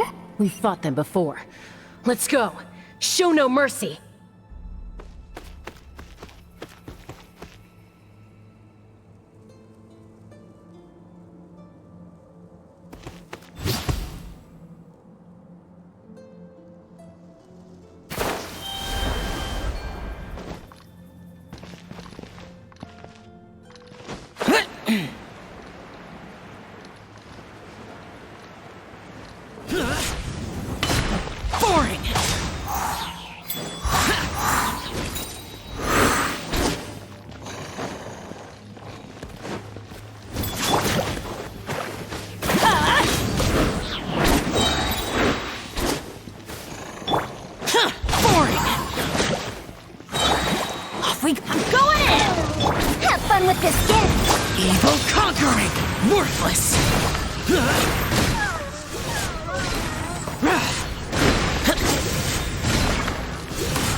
place we need to go seems really high up.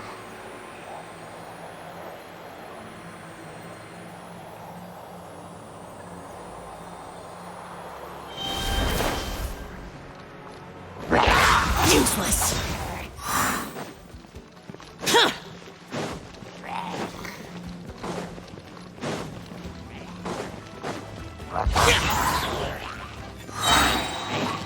Disappear! Here! Worthless! Worthless! Worthless! Good.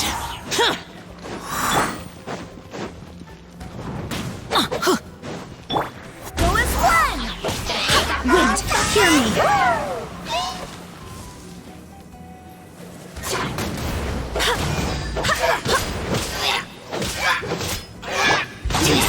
Boring.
Teamwork is teamwork! Truth repeats its course! Evil conquering! Worthless! Here! Worthless! Here!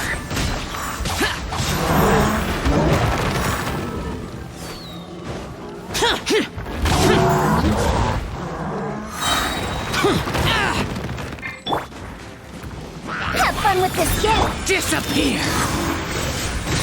Worthless! Shut it! Barbados, guide us. Adventure time. Everybody stand back!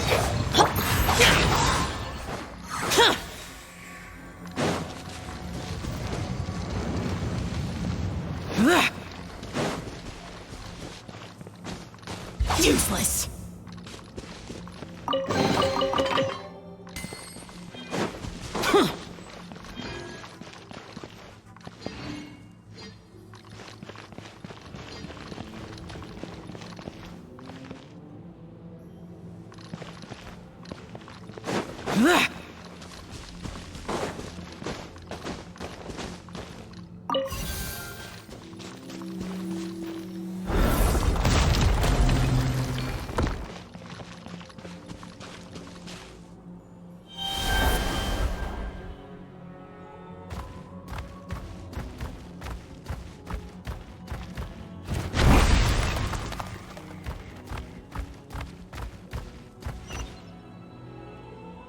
This is the final stretch. We just need to climb up, and we'll be there.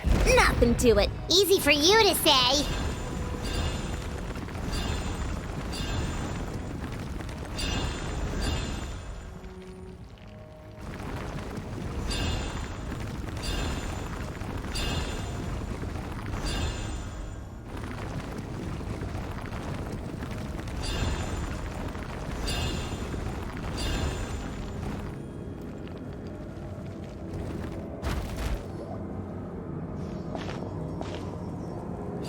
This must be the entrance the Pyro Archon told us about. The one ripped open by the Abyss. Yes. There's something in the depths of this place that feels familiar, yet also foreign. We actually have to go in there? Okay, Paimon just needs to psych herself up. Don't push her through before she's ready.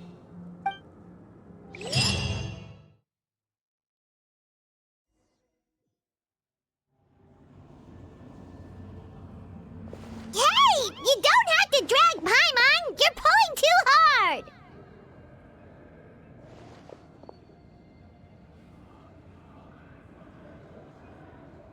Looks like we made it. This is the Night Kingdom.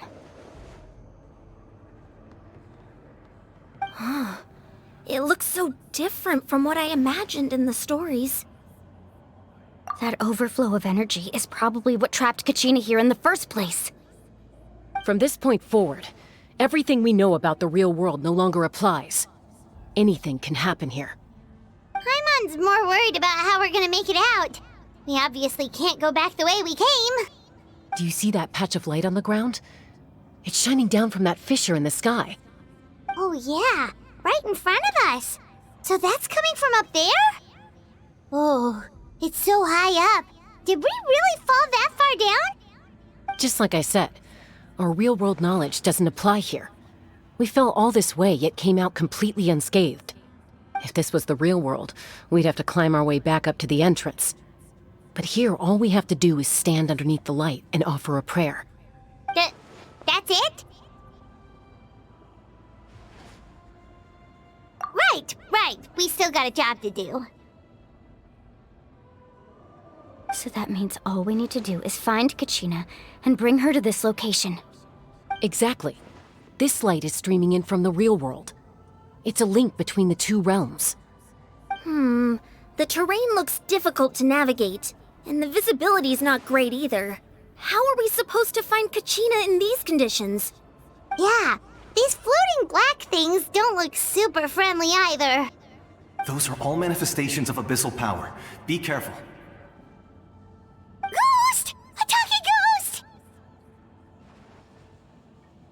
Calm down, I'm here to help. You're the ones who helped Vichama, right? Yes, I'm Vichama's friend, Malco. I was completely lost to this realm until I sensed a mysterious power calling out to me. It's like it was seeking me out, attempting to reassemble the pieces of who I used to be.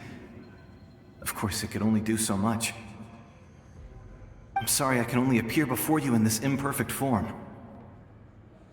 No, we should be the ones apologizing. If the Spirit Speaker's stone hadn't become corrupted by the Abyss, we could have done much more. But we had to destroy it. Otherwise, Vichama and his tribe would have been in danger. Of course. Thank you for protecting him. I never imagined that, even after all these years, he'd still take such a risk for me. Under the power of the stone, it felt like our souls were connected. Turns out even our regrets were exactly the same. Whether in triumph or death, you want your best friend by your side. Exactly. That may not be in the cards for us, but it's not too late for you. You're looking for a young girl from the Children of Echoes, right? She's being chased by an embodiment of abyssal power. I'd like to help her while I'm still in this form, so follow me. Be careful. This place has been severely corroded by the Abyss. Paimon didn't realize it had gotten this bad. It's like a seething volcano ready to engulf our world at any moment.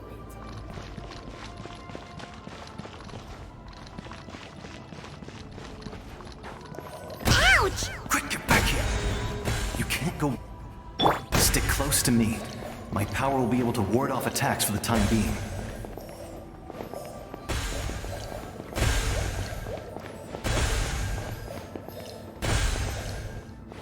We won't be able to keep this up. Let's try another route. This way.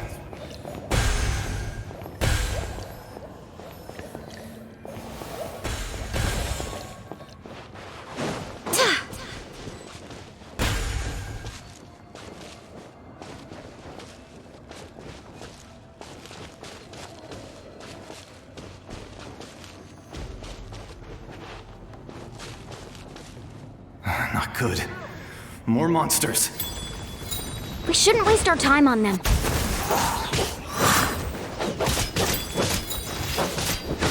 as one!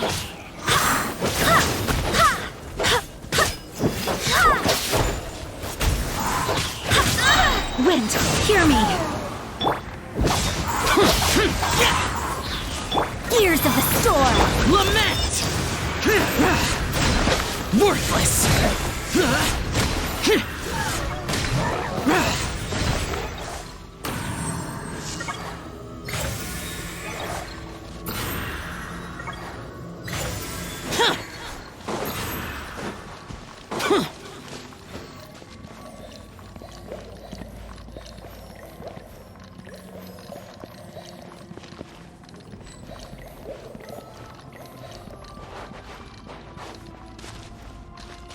Oh, Paimon can't see anything! It's easy to get lost here. Just stick close.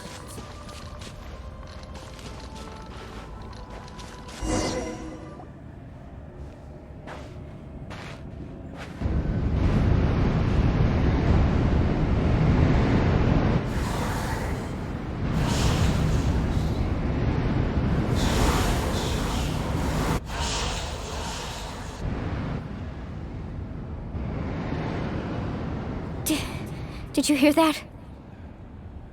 What? Never mind. It was probably just my imagination. Don't scare Paimon like that! I heard it too. It was a voice from the abyss. What did it say? Doesn't matter. It certainly doesn't harbor good intentions.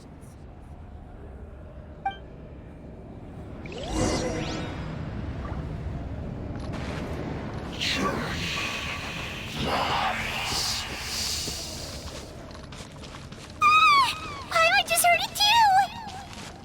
Let's keep going. Paimon wants to get out of this place!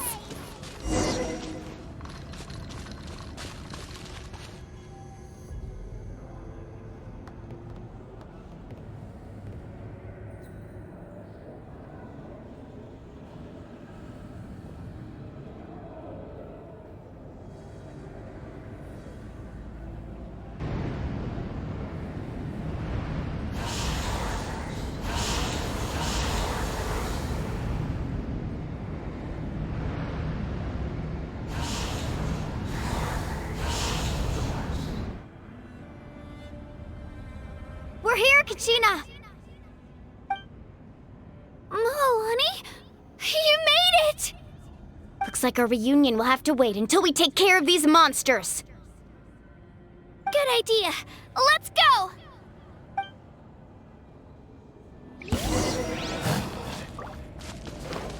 Let her rip!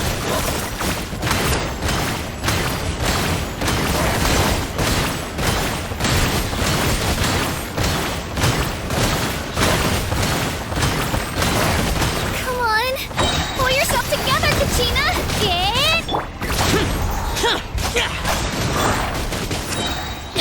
Teamwork is dreamwork!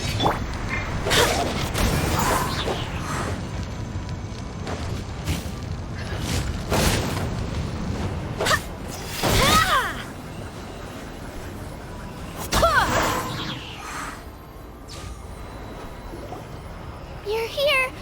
You're finally here! Thank you so much! That monster can appear from anywhere! It almost caught me a bunch of times. The Wyup's power helped keep me hidden, so I just tried to stay out of sight until you got here. Atta girl. You did so well. And most importantly, you weren't hurt. Should we start heading back then? Actually, I have a request. Will you come visit the Wyup with me? I can't exactly put it into words, but something's wrong with the Ode of Resurrection. And I know it has something to do with the contamination from the Abyss. That was the Pyro Archon's theory as well. Everything we've seen here certainly seems to back it up. In the Night Kingdom, there are 6 main totem poles representing the Wyup of each tribe. You can think of them like the body of each Wayab. Additional totem poles, like the ones around here, serve as proxies to which the Wayab can extend their consciousness. There are countless proxies scattered around the Night Kingdom. Through them, the Wayab can extend their consciousness over the entire realm and track down souls no matter where they roam. But if a proxy were to become severely contaminated, then a soul could become lost within the Night Kingdom. Judging by the current situation, I don't think we're dealing with just one contaminated proxy. Even if we could drive back the abyssal power from one of them, that probably wouldn't even put a dent in the problem. Still, we can't just leave the Wayab to suffer. It's protected me this whole time. I agree. We might even manage to draw out the monster that's been hunting Kachina. Getting rid of the monster might slow down the deterioration of the Night Kingdom.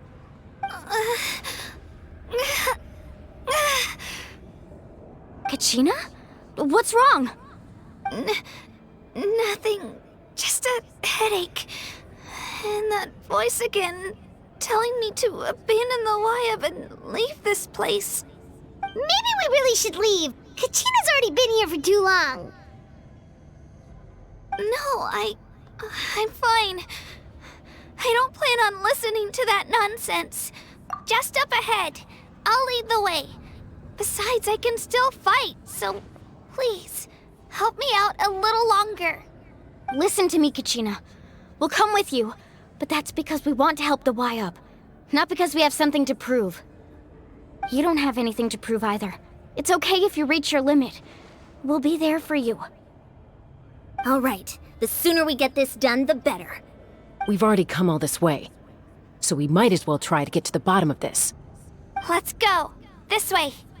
I'll stay here and try to stall the Abyss monster. All by yourself? That's too dangerous. It's all right. I may not be as strong as that monster, but I'm definitely more familiar with the area.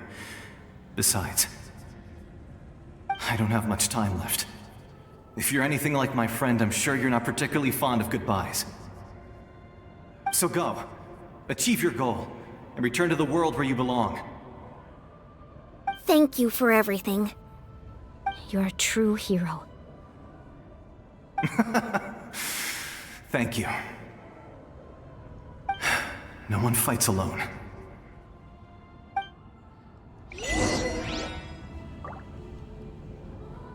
Does your head still hurt? Let me help you walk. I'm fine. I'm fine. You should know I'm made of stronger stuff than that.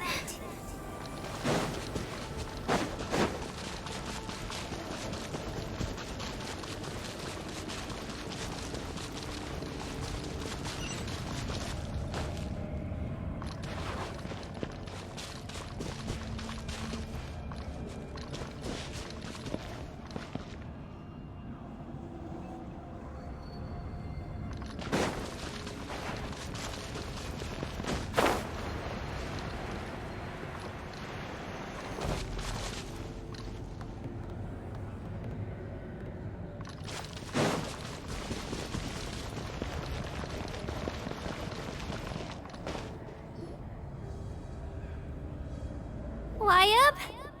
Wayab! I'm back! My friends and I are here to heal you. Wayab? Can you hear me? Wayab?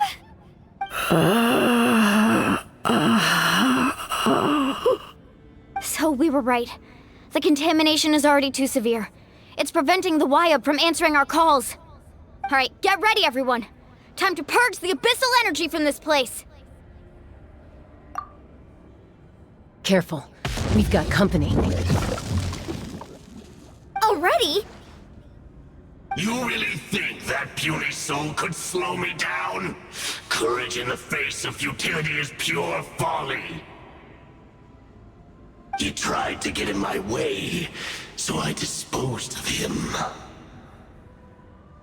You killed Malcolm? He would have dispersed with or without me.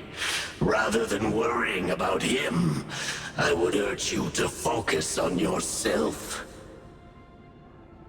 You may have defeated others of my kind in the past, but underestimate me now, and it will be to your peril. No, the power of the Abyss is intoxicating.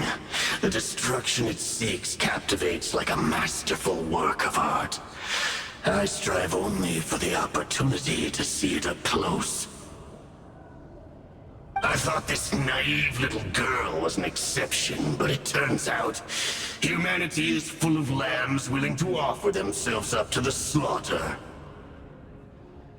That is the tragedy of your short lives. You understand nothing of all-encompassing power. Ancient names, pride, friendship, all empty ideas invented to give you a false sense of self-worth. They possess no power at all. The Pyro Archon created those grandiose ideals out of pure selfishness. Anything to avoid sharing power.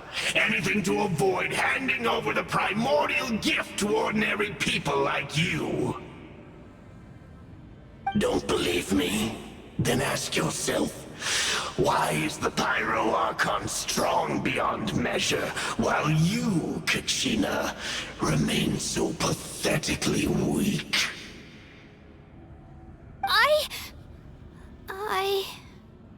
Kachina! Give me your hand.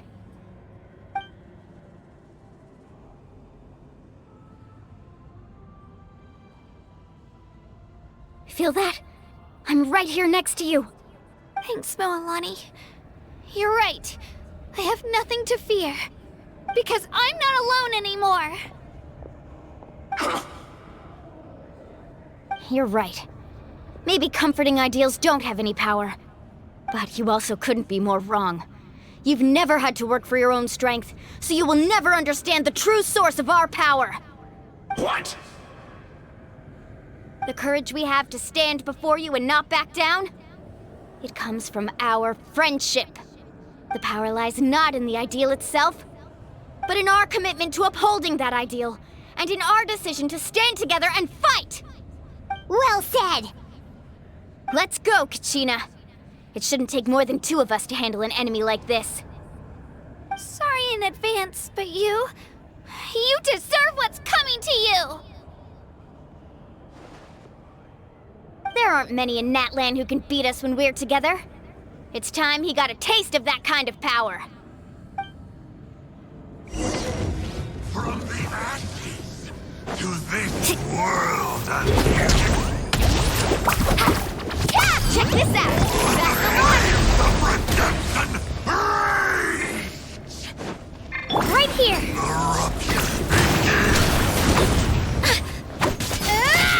Drilling down!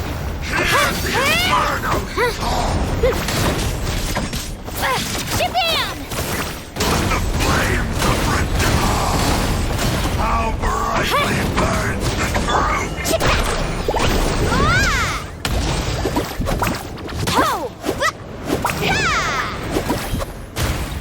Need a surf? Let's ride!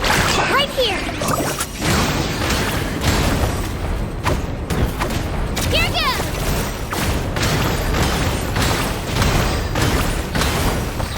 Yeah!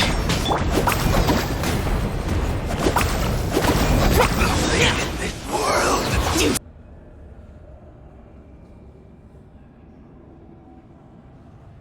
That's what he gets for underestimating you two. Fantastic work, Kachina! Absolutely fantastic! This makes me so unbelievably happy. I'm happy too, Moalani. Together we really are unstoppable.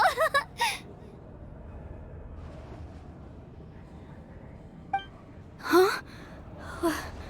What's happening?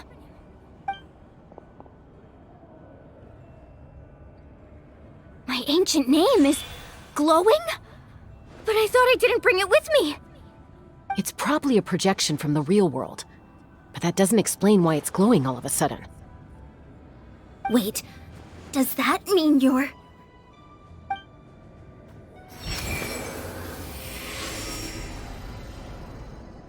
That was a bold move. diving headfirst into the fire to save your friend, especially in a place so overrun with abyssal corruption. Still, seeing you pull it off was really something. Everything you said was exactly right. As isolated individuals, we stand no chance against the power of the Abyss. It took years' worth of scars and lots of unnecessary suffering for me to understand that for myself. The Pyro Archon's plan will unite us as one. Everyone has a part to play. Only then will we have the power to defeat the strongest of foes. Who are you? Tupac, a warrior from the people of the Springs. I fought against the Abyss during the invasion 500 years ago. I've heard that name before.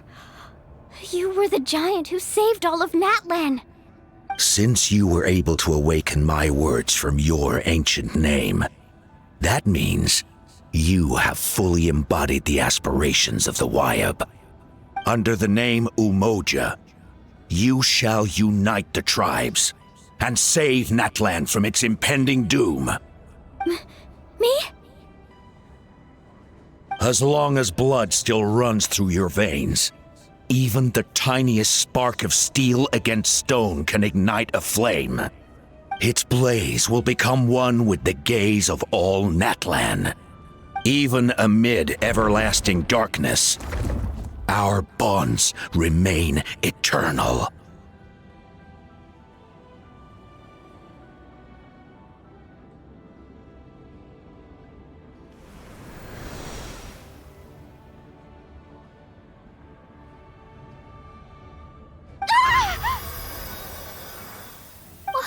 What's wrong, Moalani?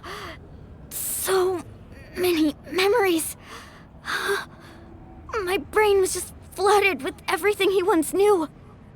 So that's what happened. What do you mean? Did you just figure something out? 500 years ago, they foresaw the very crisis we're facing now. Efforts to save Natlan started all the way back then. We can go over the details once we get back. We shouldn't linger here longer than we have to. I know bits and pieces, but I had no idea Mualani was also part of the plan. This sounds like something that's going to need a lot of explaining. Let's focus on saving the Wayab first.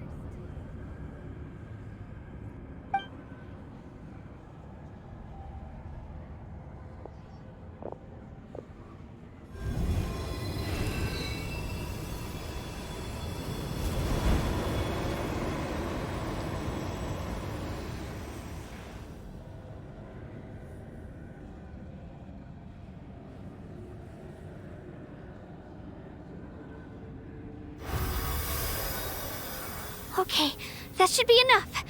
Wayab? Can you hear me?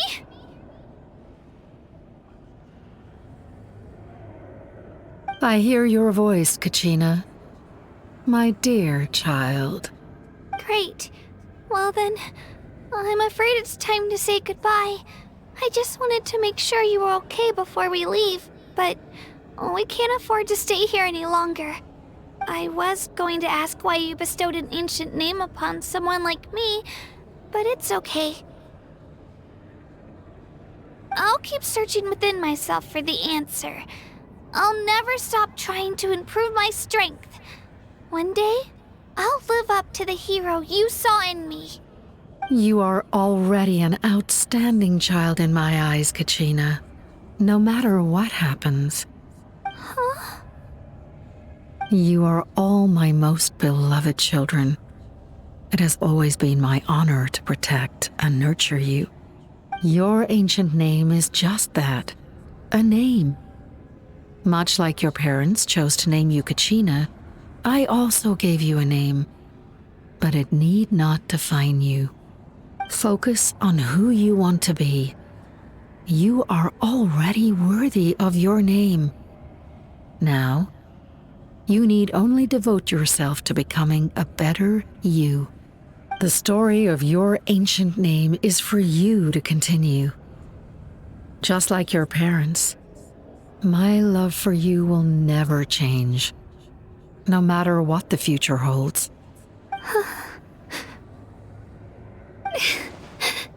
Thank you, Wyatt. It gladdens me to see the Pyro Archon's plan move another step towards completion. But it's time for you to leave this place. The situation here is getting worse. Go now, my children. Save Natlan on behalf of all you hold dear. I know we've never met before, Wyatt, but I just wanted to say thank you for encouraging Kachina. It was exactly what she needed to hear.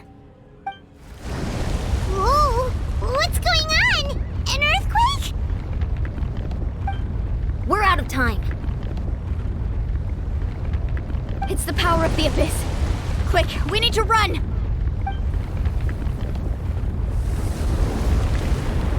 It's a Sealy! The Sealy opened the way for us!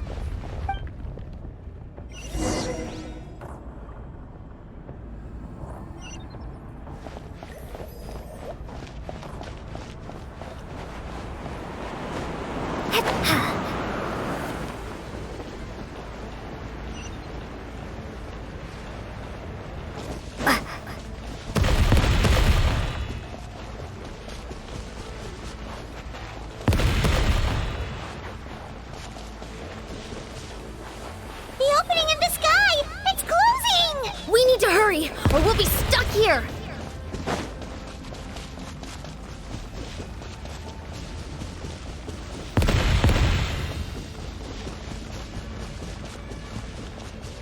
Watch out for the falling rocks! Quick, through the middle!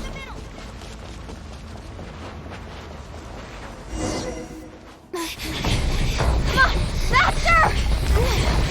We'll never make it!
You've done well. Now come home.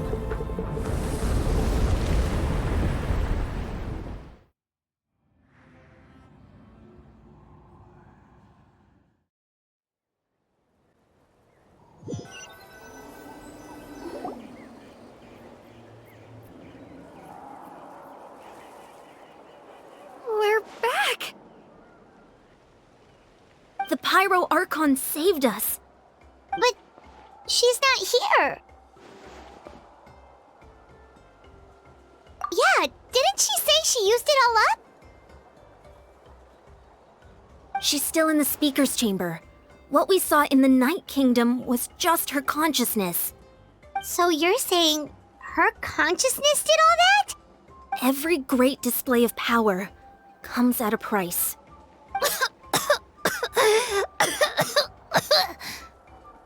You must feel terrible, Kachina. Just hold on. We'll get you to a doctor soon. Let's get back to the stadium. The Pyro Archon said she'd have a doctor waiting for us. I recommend getting a full checkup, just to make sure no damage gets left behind. Paimon feels okay. What about you, Traveler? Right. You always seem to do pretty well against the Abyss. Let's get going. We need to share what we learned in the Night Kingdom as well. Right.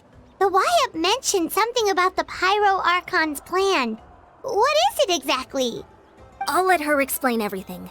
We're all a part of the plan now. Every move we make from here on out will decide Natlan's ultimate fate.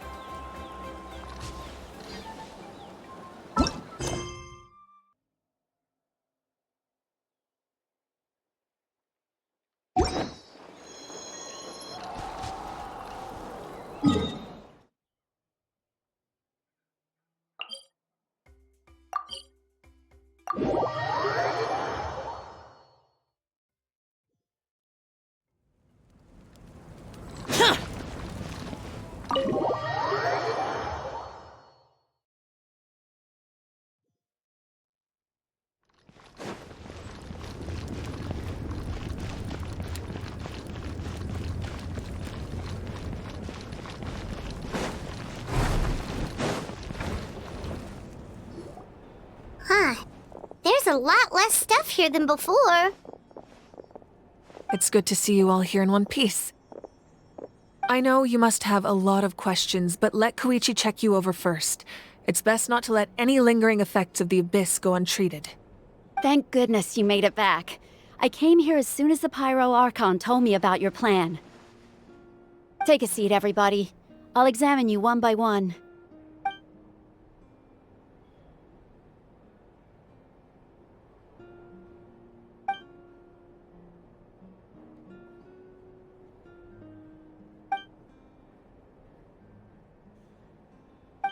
All right, that should do it for now. But just to be safe, I'll perform another checkup in a couple of days.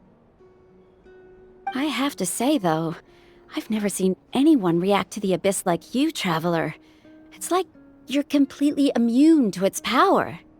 She's always been special like that. She can even purify its power. Wait, now that you mention it, Paimon doesn't think she's affected either. Given the current situation, that ability will likely play a great role in the events to come. Of course. I still have patients to see, so I'll head out. Thank you, Koichi. All right.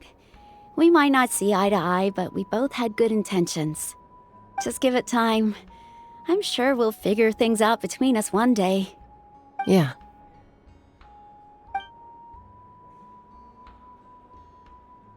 All right. There's so much to discuss, I don't even know where to begin.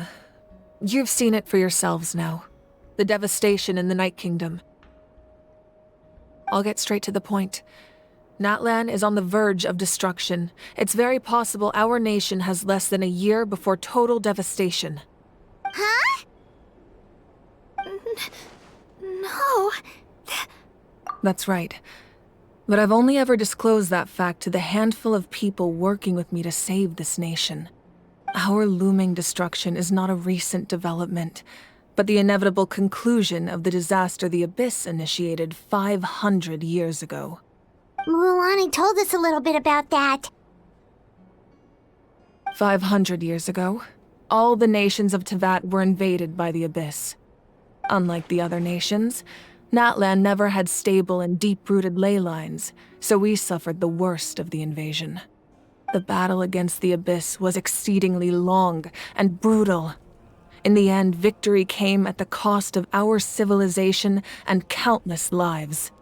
Even then, it took centuries of solving the disasters caused by the Abyss to finally achieve the peace we know today. And still, this is but a superficial victory. The forces of the Abyss have merely been driven back underground. Their threat to Natlan remains as real as ever. I'd never have guessed.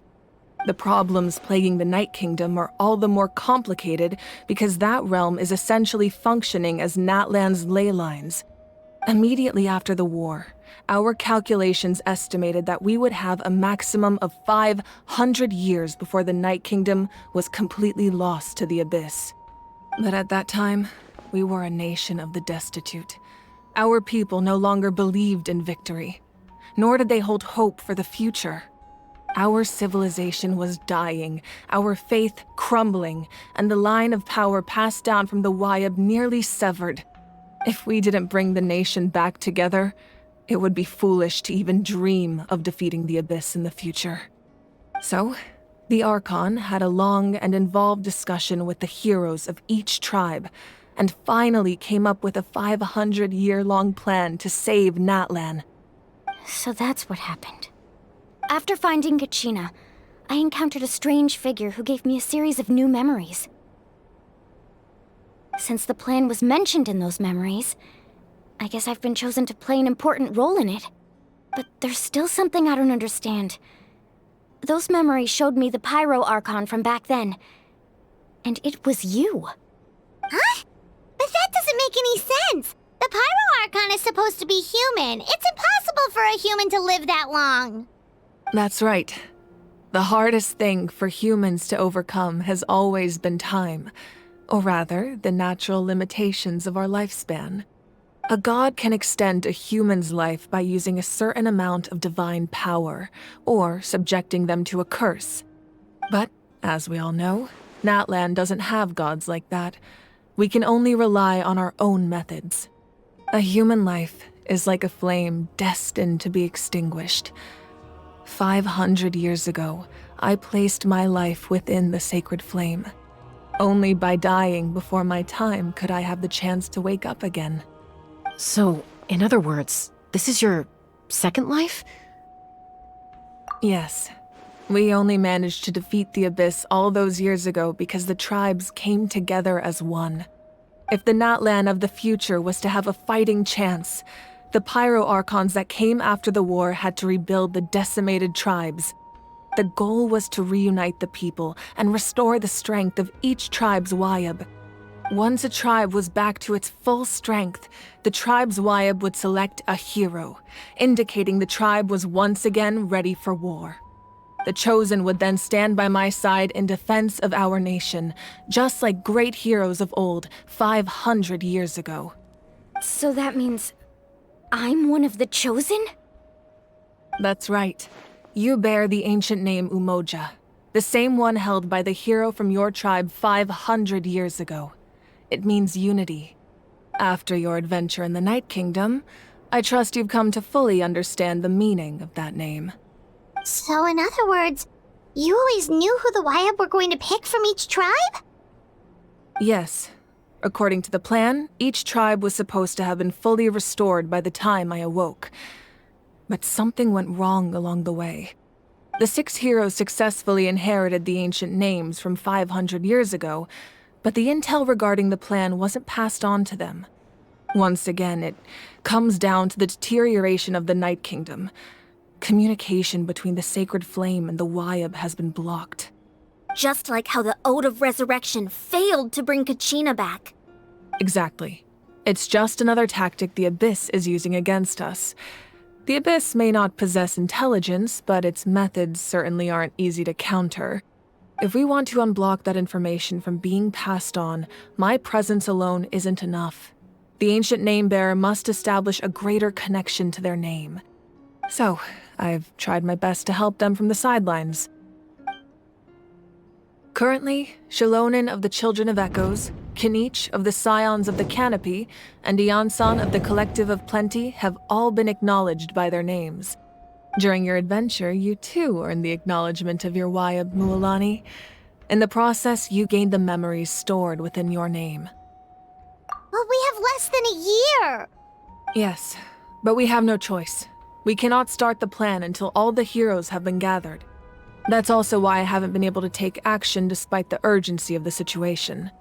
But if you knew this whole time, why didn't you just tell me about my role in all this? Wouldn't that make everything go a lot faster? Perhaps, but the opposite could also be true. Knowing your destiny too early could mean failing to realize your full potential. Just like your determination to save Kachina, I hope your commitment to this endeavor comes from your own strength of will, rather than a sense of obligation. So I suppose you're not going to tell us who the final 2 heroes are then? That's right. Their time is yet to come. Putting pressure on them beforehand will only hinder their development. I can only trust in the judgment of the Wayab. I have never believed I could solve this crisis alone. In fact, it was precisely because I chose to trust and rely on others that we managed to get this far. Natlan's salvation lies not in its Archon or any singular individual, but in us all. You're quite perceptive, aren't you? I thought I might get away with avoiding the topic. Huh? Oh, right! All of the stuff you stored here before, where did it all go? Even though I sacrificed my power, I still needed a contingency plan to ensure you would make it back from the Night Kingdom. After all, I was the one who allowed you to take that risk, and Mualani has an important role to play in my plan. In addition to their sentimental value, the items I stored here held a much more important purpose: fuel. Fuel? Ah, so back then, that's why you... Yes. The stories embodied by those items are certainly important, but there's an even more significant trait they all share. Every item belonged to a hero of Natlan. Over time, they became imbued with a certain amount of contending fire from being carried in battle. On their own, each item's power is limited, but together their combined effect can prove quite useful in a dire situation. By burning those items, I was able to activate the contending fire stored within them to open the boundary between the two worlds. It was a rather crude approach, so all their power was depleted in an instant, as you can see. But weren't they all precious treasures? What about their stories? That's exactly why I dragged you all here. No matter what, I never wanted the Pyro Archon to have to use that power. Oh, I'm so sorry. You have nothing to be sorry for. You all deserve my thanks, actually. If you hadn't saved the totem pole, that area of the Night Kingdom would have been forever lost to the abyss. And then, it would only be a matter of time before the Children of Echoes was met with disaster. Besides, when those heroes entrusted their belongings to me, or the Pyro Archon of their time, it was out of a desire to contribute to Natlan's survival. If they knew those items helped save the present-day heroes of Natlan, they would not mourn their loss. Even when you put it that way, I still feel bad. There's no need. Remember what I told you about time? The people and the events of the past are never truly lost to us. We simply carry them with us in a different form. In that sense, we didn't lose anything at all. If you still have regrets, let them fuel your resolve in the battles to come. Your deeds will become new legends and nurture new forms of power just like the items once stored here. Well, we'd still like to return the favor. Well, if that's the case, just treat me to a drink sometime. Now that Kachina has returned, we can finally hold the victory feast and celebrate your team's triumph in the Night Warden Wars. And we could all use the rest, that's for sure. Plus, you'll be able to silence everyone who doubted you once and for all, Kachina. Still, now that I know the danger we're facing, having a victory feast doesn't feel right. Try not to let it get to you. It's important to stay calm. Worrying about it will only affect your judgment. All right, you should head out. I'll join you in a bit.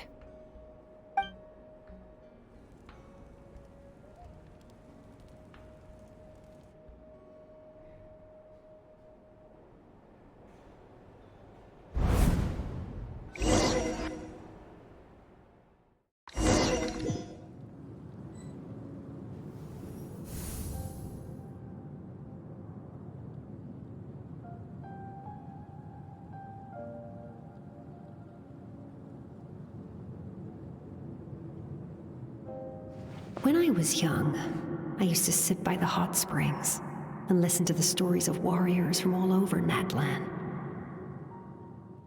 They attract people from all walks of life. Friends come easy here, no matter what tribe you're from. The people of the springs have never claimed the hot springs as their own private property. They are there to bring all hot spring buddies together. It's been really nice, seeing the children of my tribe get older. It's helped me gradually understand the true value of the springs. I've witnessed their energy, their determination, their absolute passion for life. Even when they cause trouble, I never managed to hold on to my anger for long. It's unbelievable how quickly they worm their way back into my good graces. I'm certain Mualani will become a great warrior when she grows up. She possesses infinite potential. I can see it. One day, when I'm no longer in fighting form, I'll come here and tell stories to all the children, just like those warriors did for me. So you better get busy, Pyro Archon, or I'll end up running out of stories.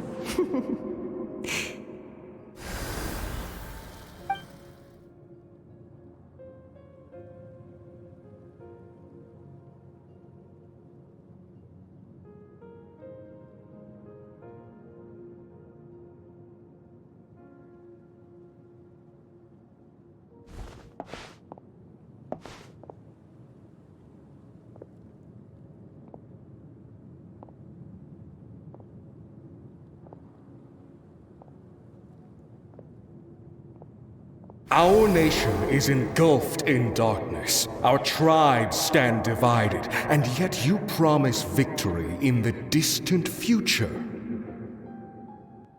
The Abyss is a cunning enemy, one that I faced in battle many times. Were that not the case, I would never understand exercising this degree of caution. My rage will never know absolution, and my power will no longer aid you in victory. But you came to me because you knew you could convince me with just a single sentence. I understand your choice. The heroes of today will forge the path ahead with blood and fire. Just remember to earn us the victory we are owed. Otherwise, rest assured, I'll find a way to collect the debt. For Natlan.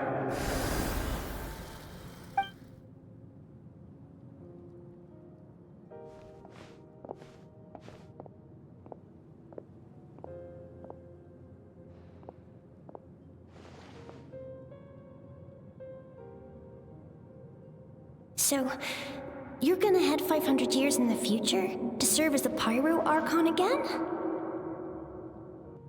But what about the you from right now? You're just gonna die. You can't ask her those questions and expect her to answer, my dear. The decision is hers to make, and she deserves our support. We will do everything we can to rebuild the tribes. Don't you worry. Even across time, we will all do our part to fight for Natlan's future. Yeah, Mom's right. We'll always believe in you, sis. Seriously, though? Dad should be here. Where is he? I imagine he didn't know what to say, so he chose not to come at all. Don't take it to heart, my dear. That's just who he is. Just remember, no matter what happens in the future, we will always love you.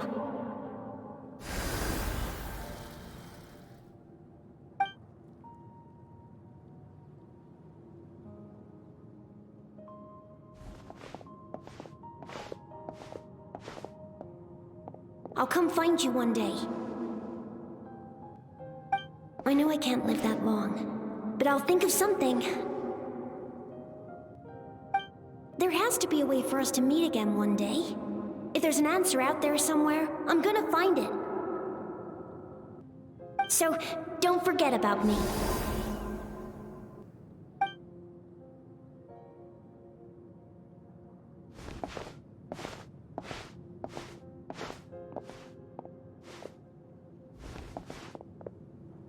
If that's your decision, then you have my full support, Archon. May our children live to see such a lovely son. For Natlan! No one fights alone.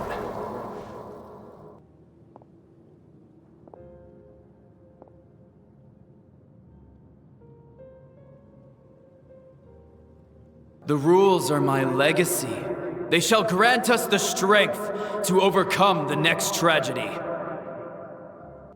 War forged the 6 tribes, taught us how to fight, instilled in us what it means to love. Who will be the one to bring this to an end?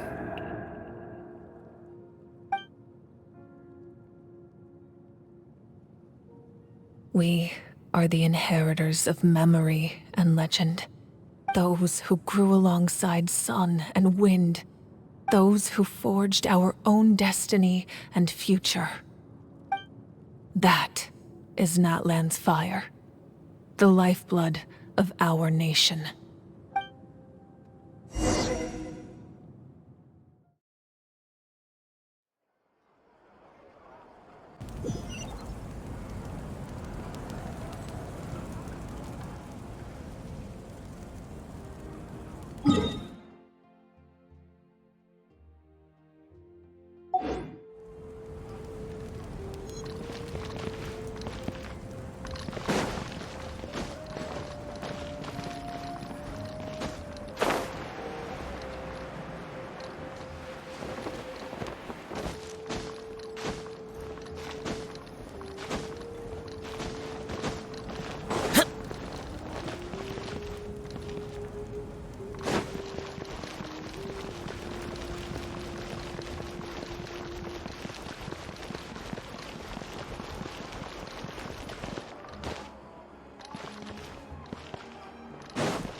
Chaska would be here, so I just came to deliver some medicine.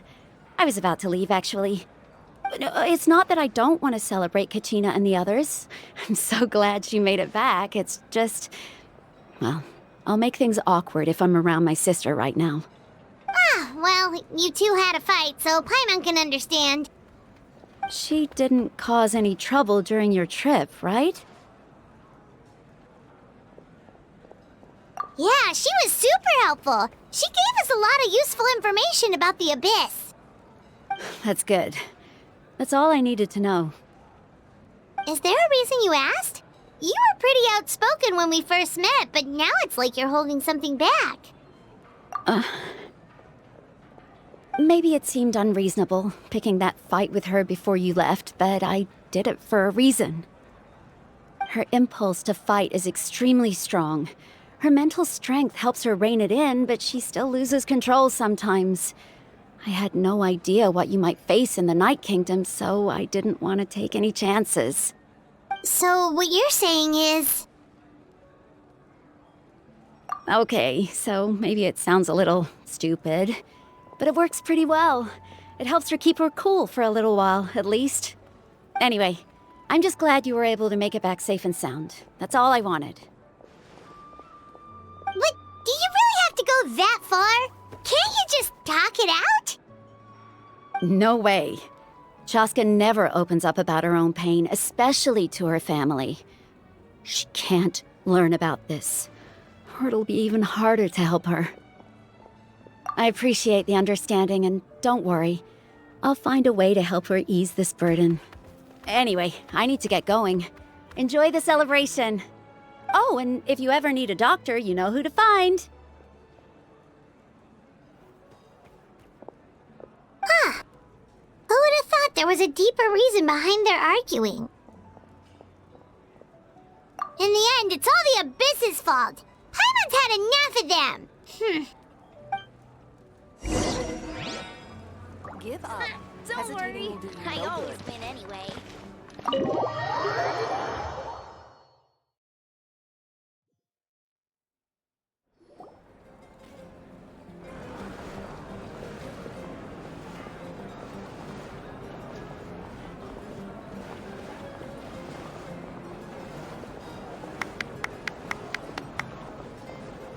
Let's give a huge round of applause to our brave young warrior, Kachina!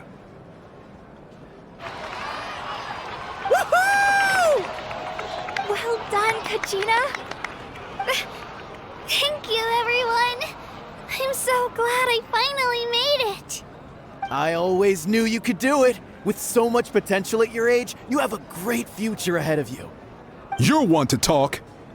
Don't think I didn't know you were the first person to abandon your team.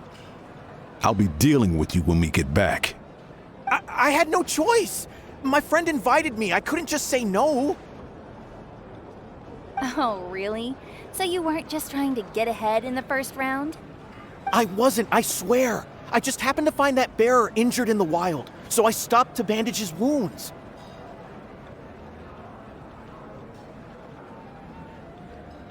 When he insisted on repaying the favor, what was I supposed to do? I'm just one person. I figured Kachina would have no trouble replacing me. But the fact of the matter is that after your departure, everyone else started thinking about swapping teams too. I'm really sorry, Kachina. It was wrong of us to abandon you like that. It's amazing that you still made it all the way through to the Night Warden Wars. That's the highest honor. So, what about you guys? Did you make it far? Our team captain drank too much the night before the competition and turned up late to the stadium on the day. We got disqualified.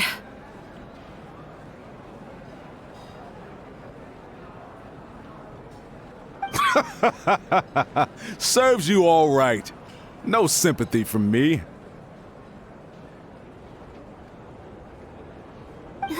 All right. There's no need to be like that, Uncle Pakal. Dear friends, I'd like to say a few words. Firstly, I'm grateful to my friends and our great Archon for helping to bring me back. This traveler and her companion Paimon are some of the strongest people I've ever met. If they were allowed to participate in the pilgrimage, I have no doubt that they'd win the whole thing. They've agreed to let me learn from them. With their help, I believe I can become even stronger still. And let's not forget my good friends, Moalani, Chaska, Kanich, and Dion-san. They all helped the Traveler and Paimon figure out a way to bring me back from the Night Kingdom. They too deserve to be called our heroes, so please give another round of applause for them. Thank you so much. Well said!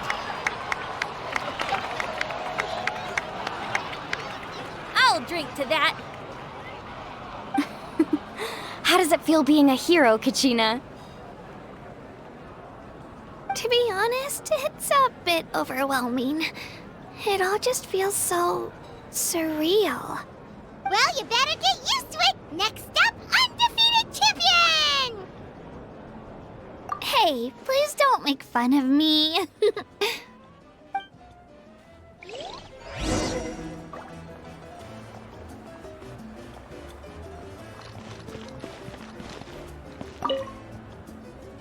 Ah, you're here. Have some fruit juice. I got it specially for you two. How did you know? That's Paimon's favorite! You look like you've still got questions. Ask away. Because they had their own lives to live. The thought of telling them, abandon your families and everyone you love, and come with me to the end of time, for in 500 years Natlan will be destroyed, it seemed too cruel. You could just as easily point out that everything in this world would come to an end eventually. But life is short. And beyond a point, it just doesn't seem real. Imagine if I said, let's leave right now and go save the sun because it'll flame out in a few million years. It would sound quite ridiculous. I couldn't make them shoulder that burden with me.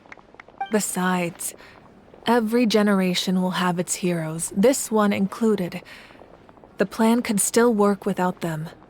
Or, of course, without me. But since I was the one who came up with the plan, I felt duty-bound to see it through to the end.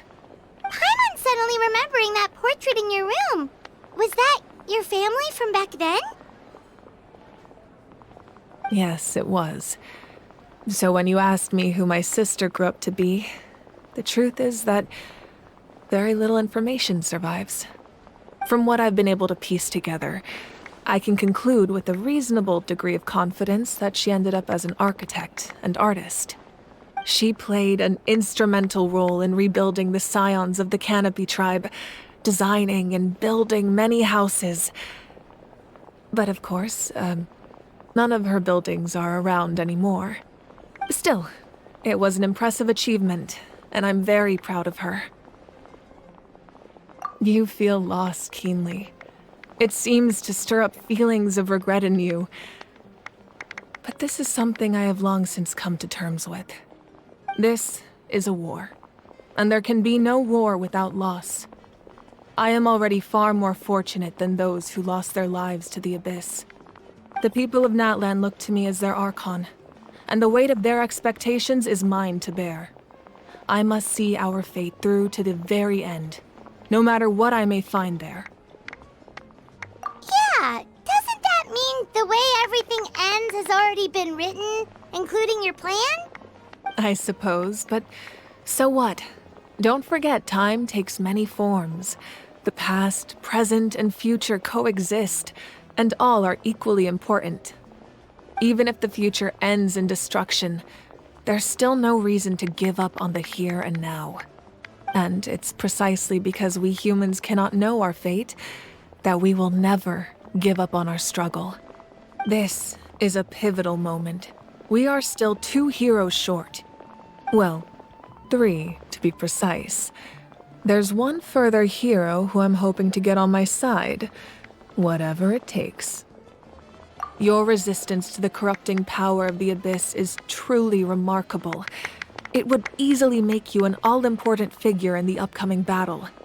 If you agree to join us, you will not only gain my full support in your journey, but I will also forge a brand new ancient name for you. Ancient names can be forged? They can. Several strict conditions must be met, but if they couldn't be forged at all, then the number of them in circulation would have long dwindled to 0. Possessing an ancient name would mean that your adventures in Natlan are recorded in full.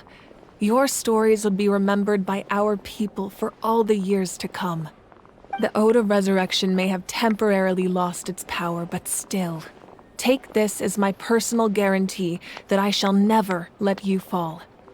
Just like in the Night Kingdom, I will be there for you. That is a promise I will fulfill at all costs. This nation always honors its heroes. Yeah, we can't just ignore the situation here. Wonderful. Then I'll reach out to Shilonen right away. She's the one who will forge the name. We've never forged an ancient name for an Outlander before, but I trust she'll find a way.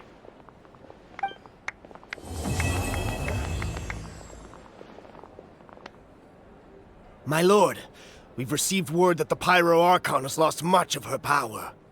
Although your injury complicates things, this is most certainly the opportune time to seize the Gnosis. Victory and defeat are rules, not outcomes. I have never taken advantage of an opponent in a time of weakness, and I don't intend to start now. As for you, I must confess, I did not expect that little trick of yours to save the day.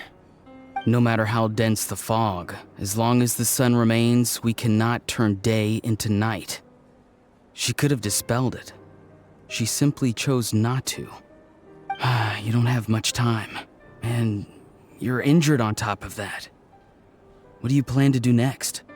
I'm beginning to see just how useful you may turn out to be. You heard something from here, didn't you?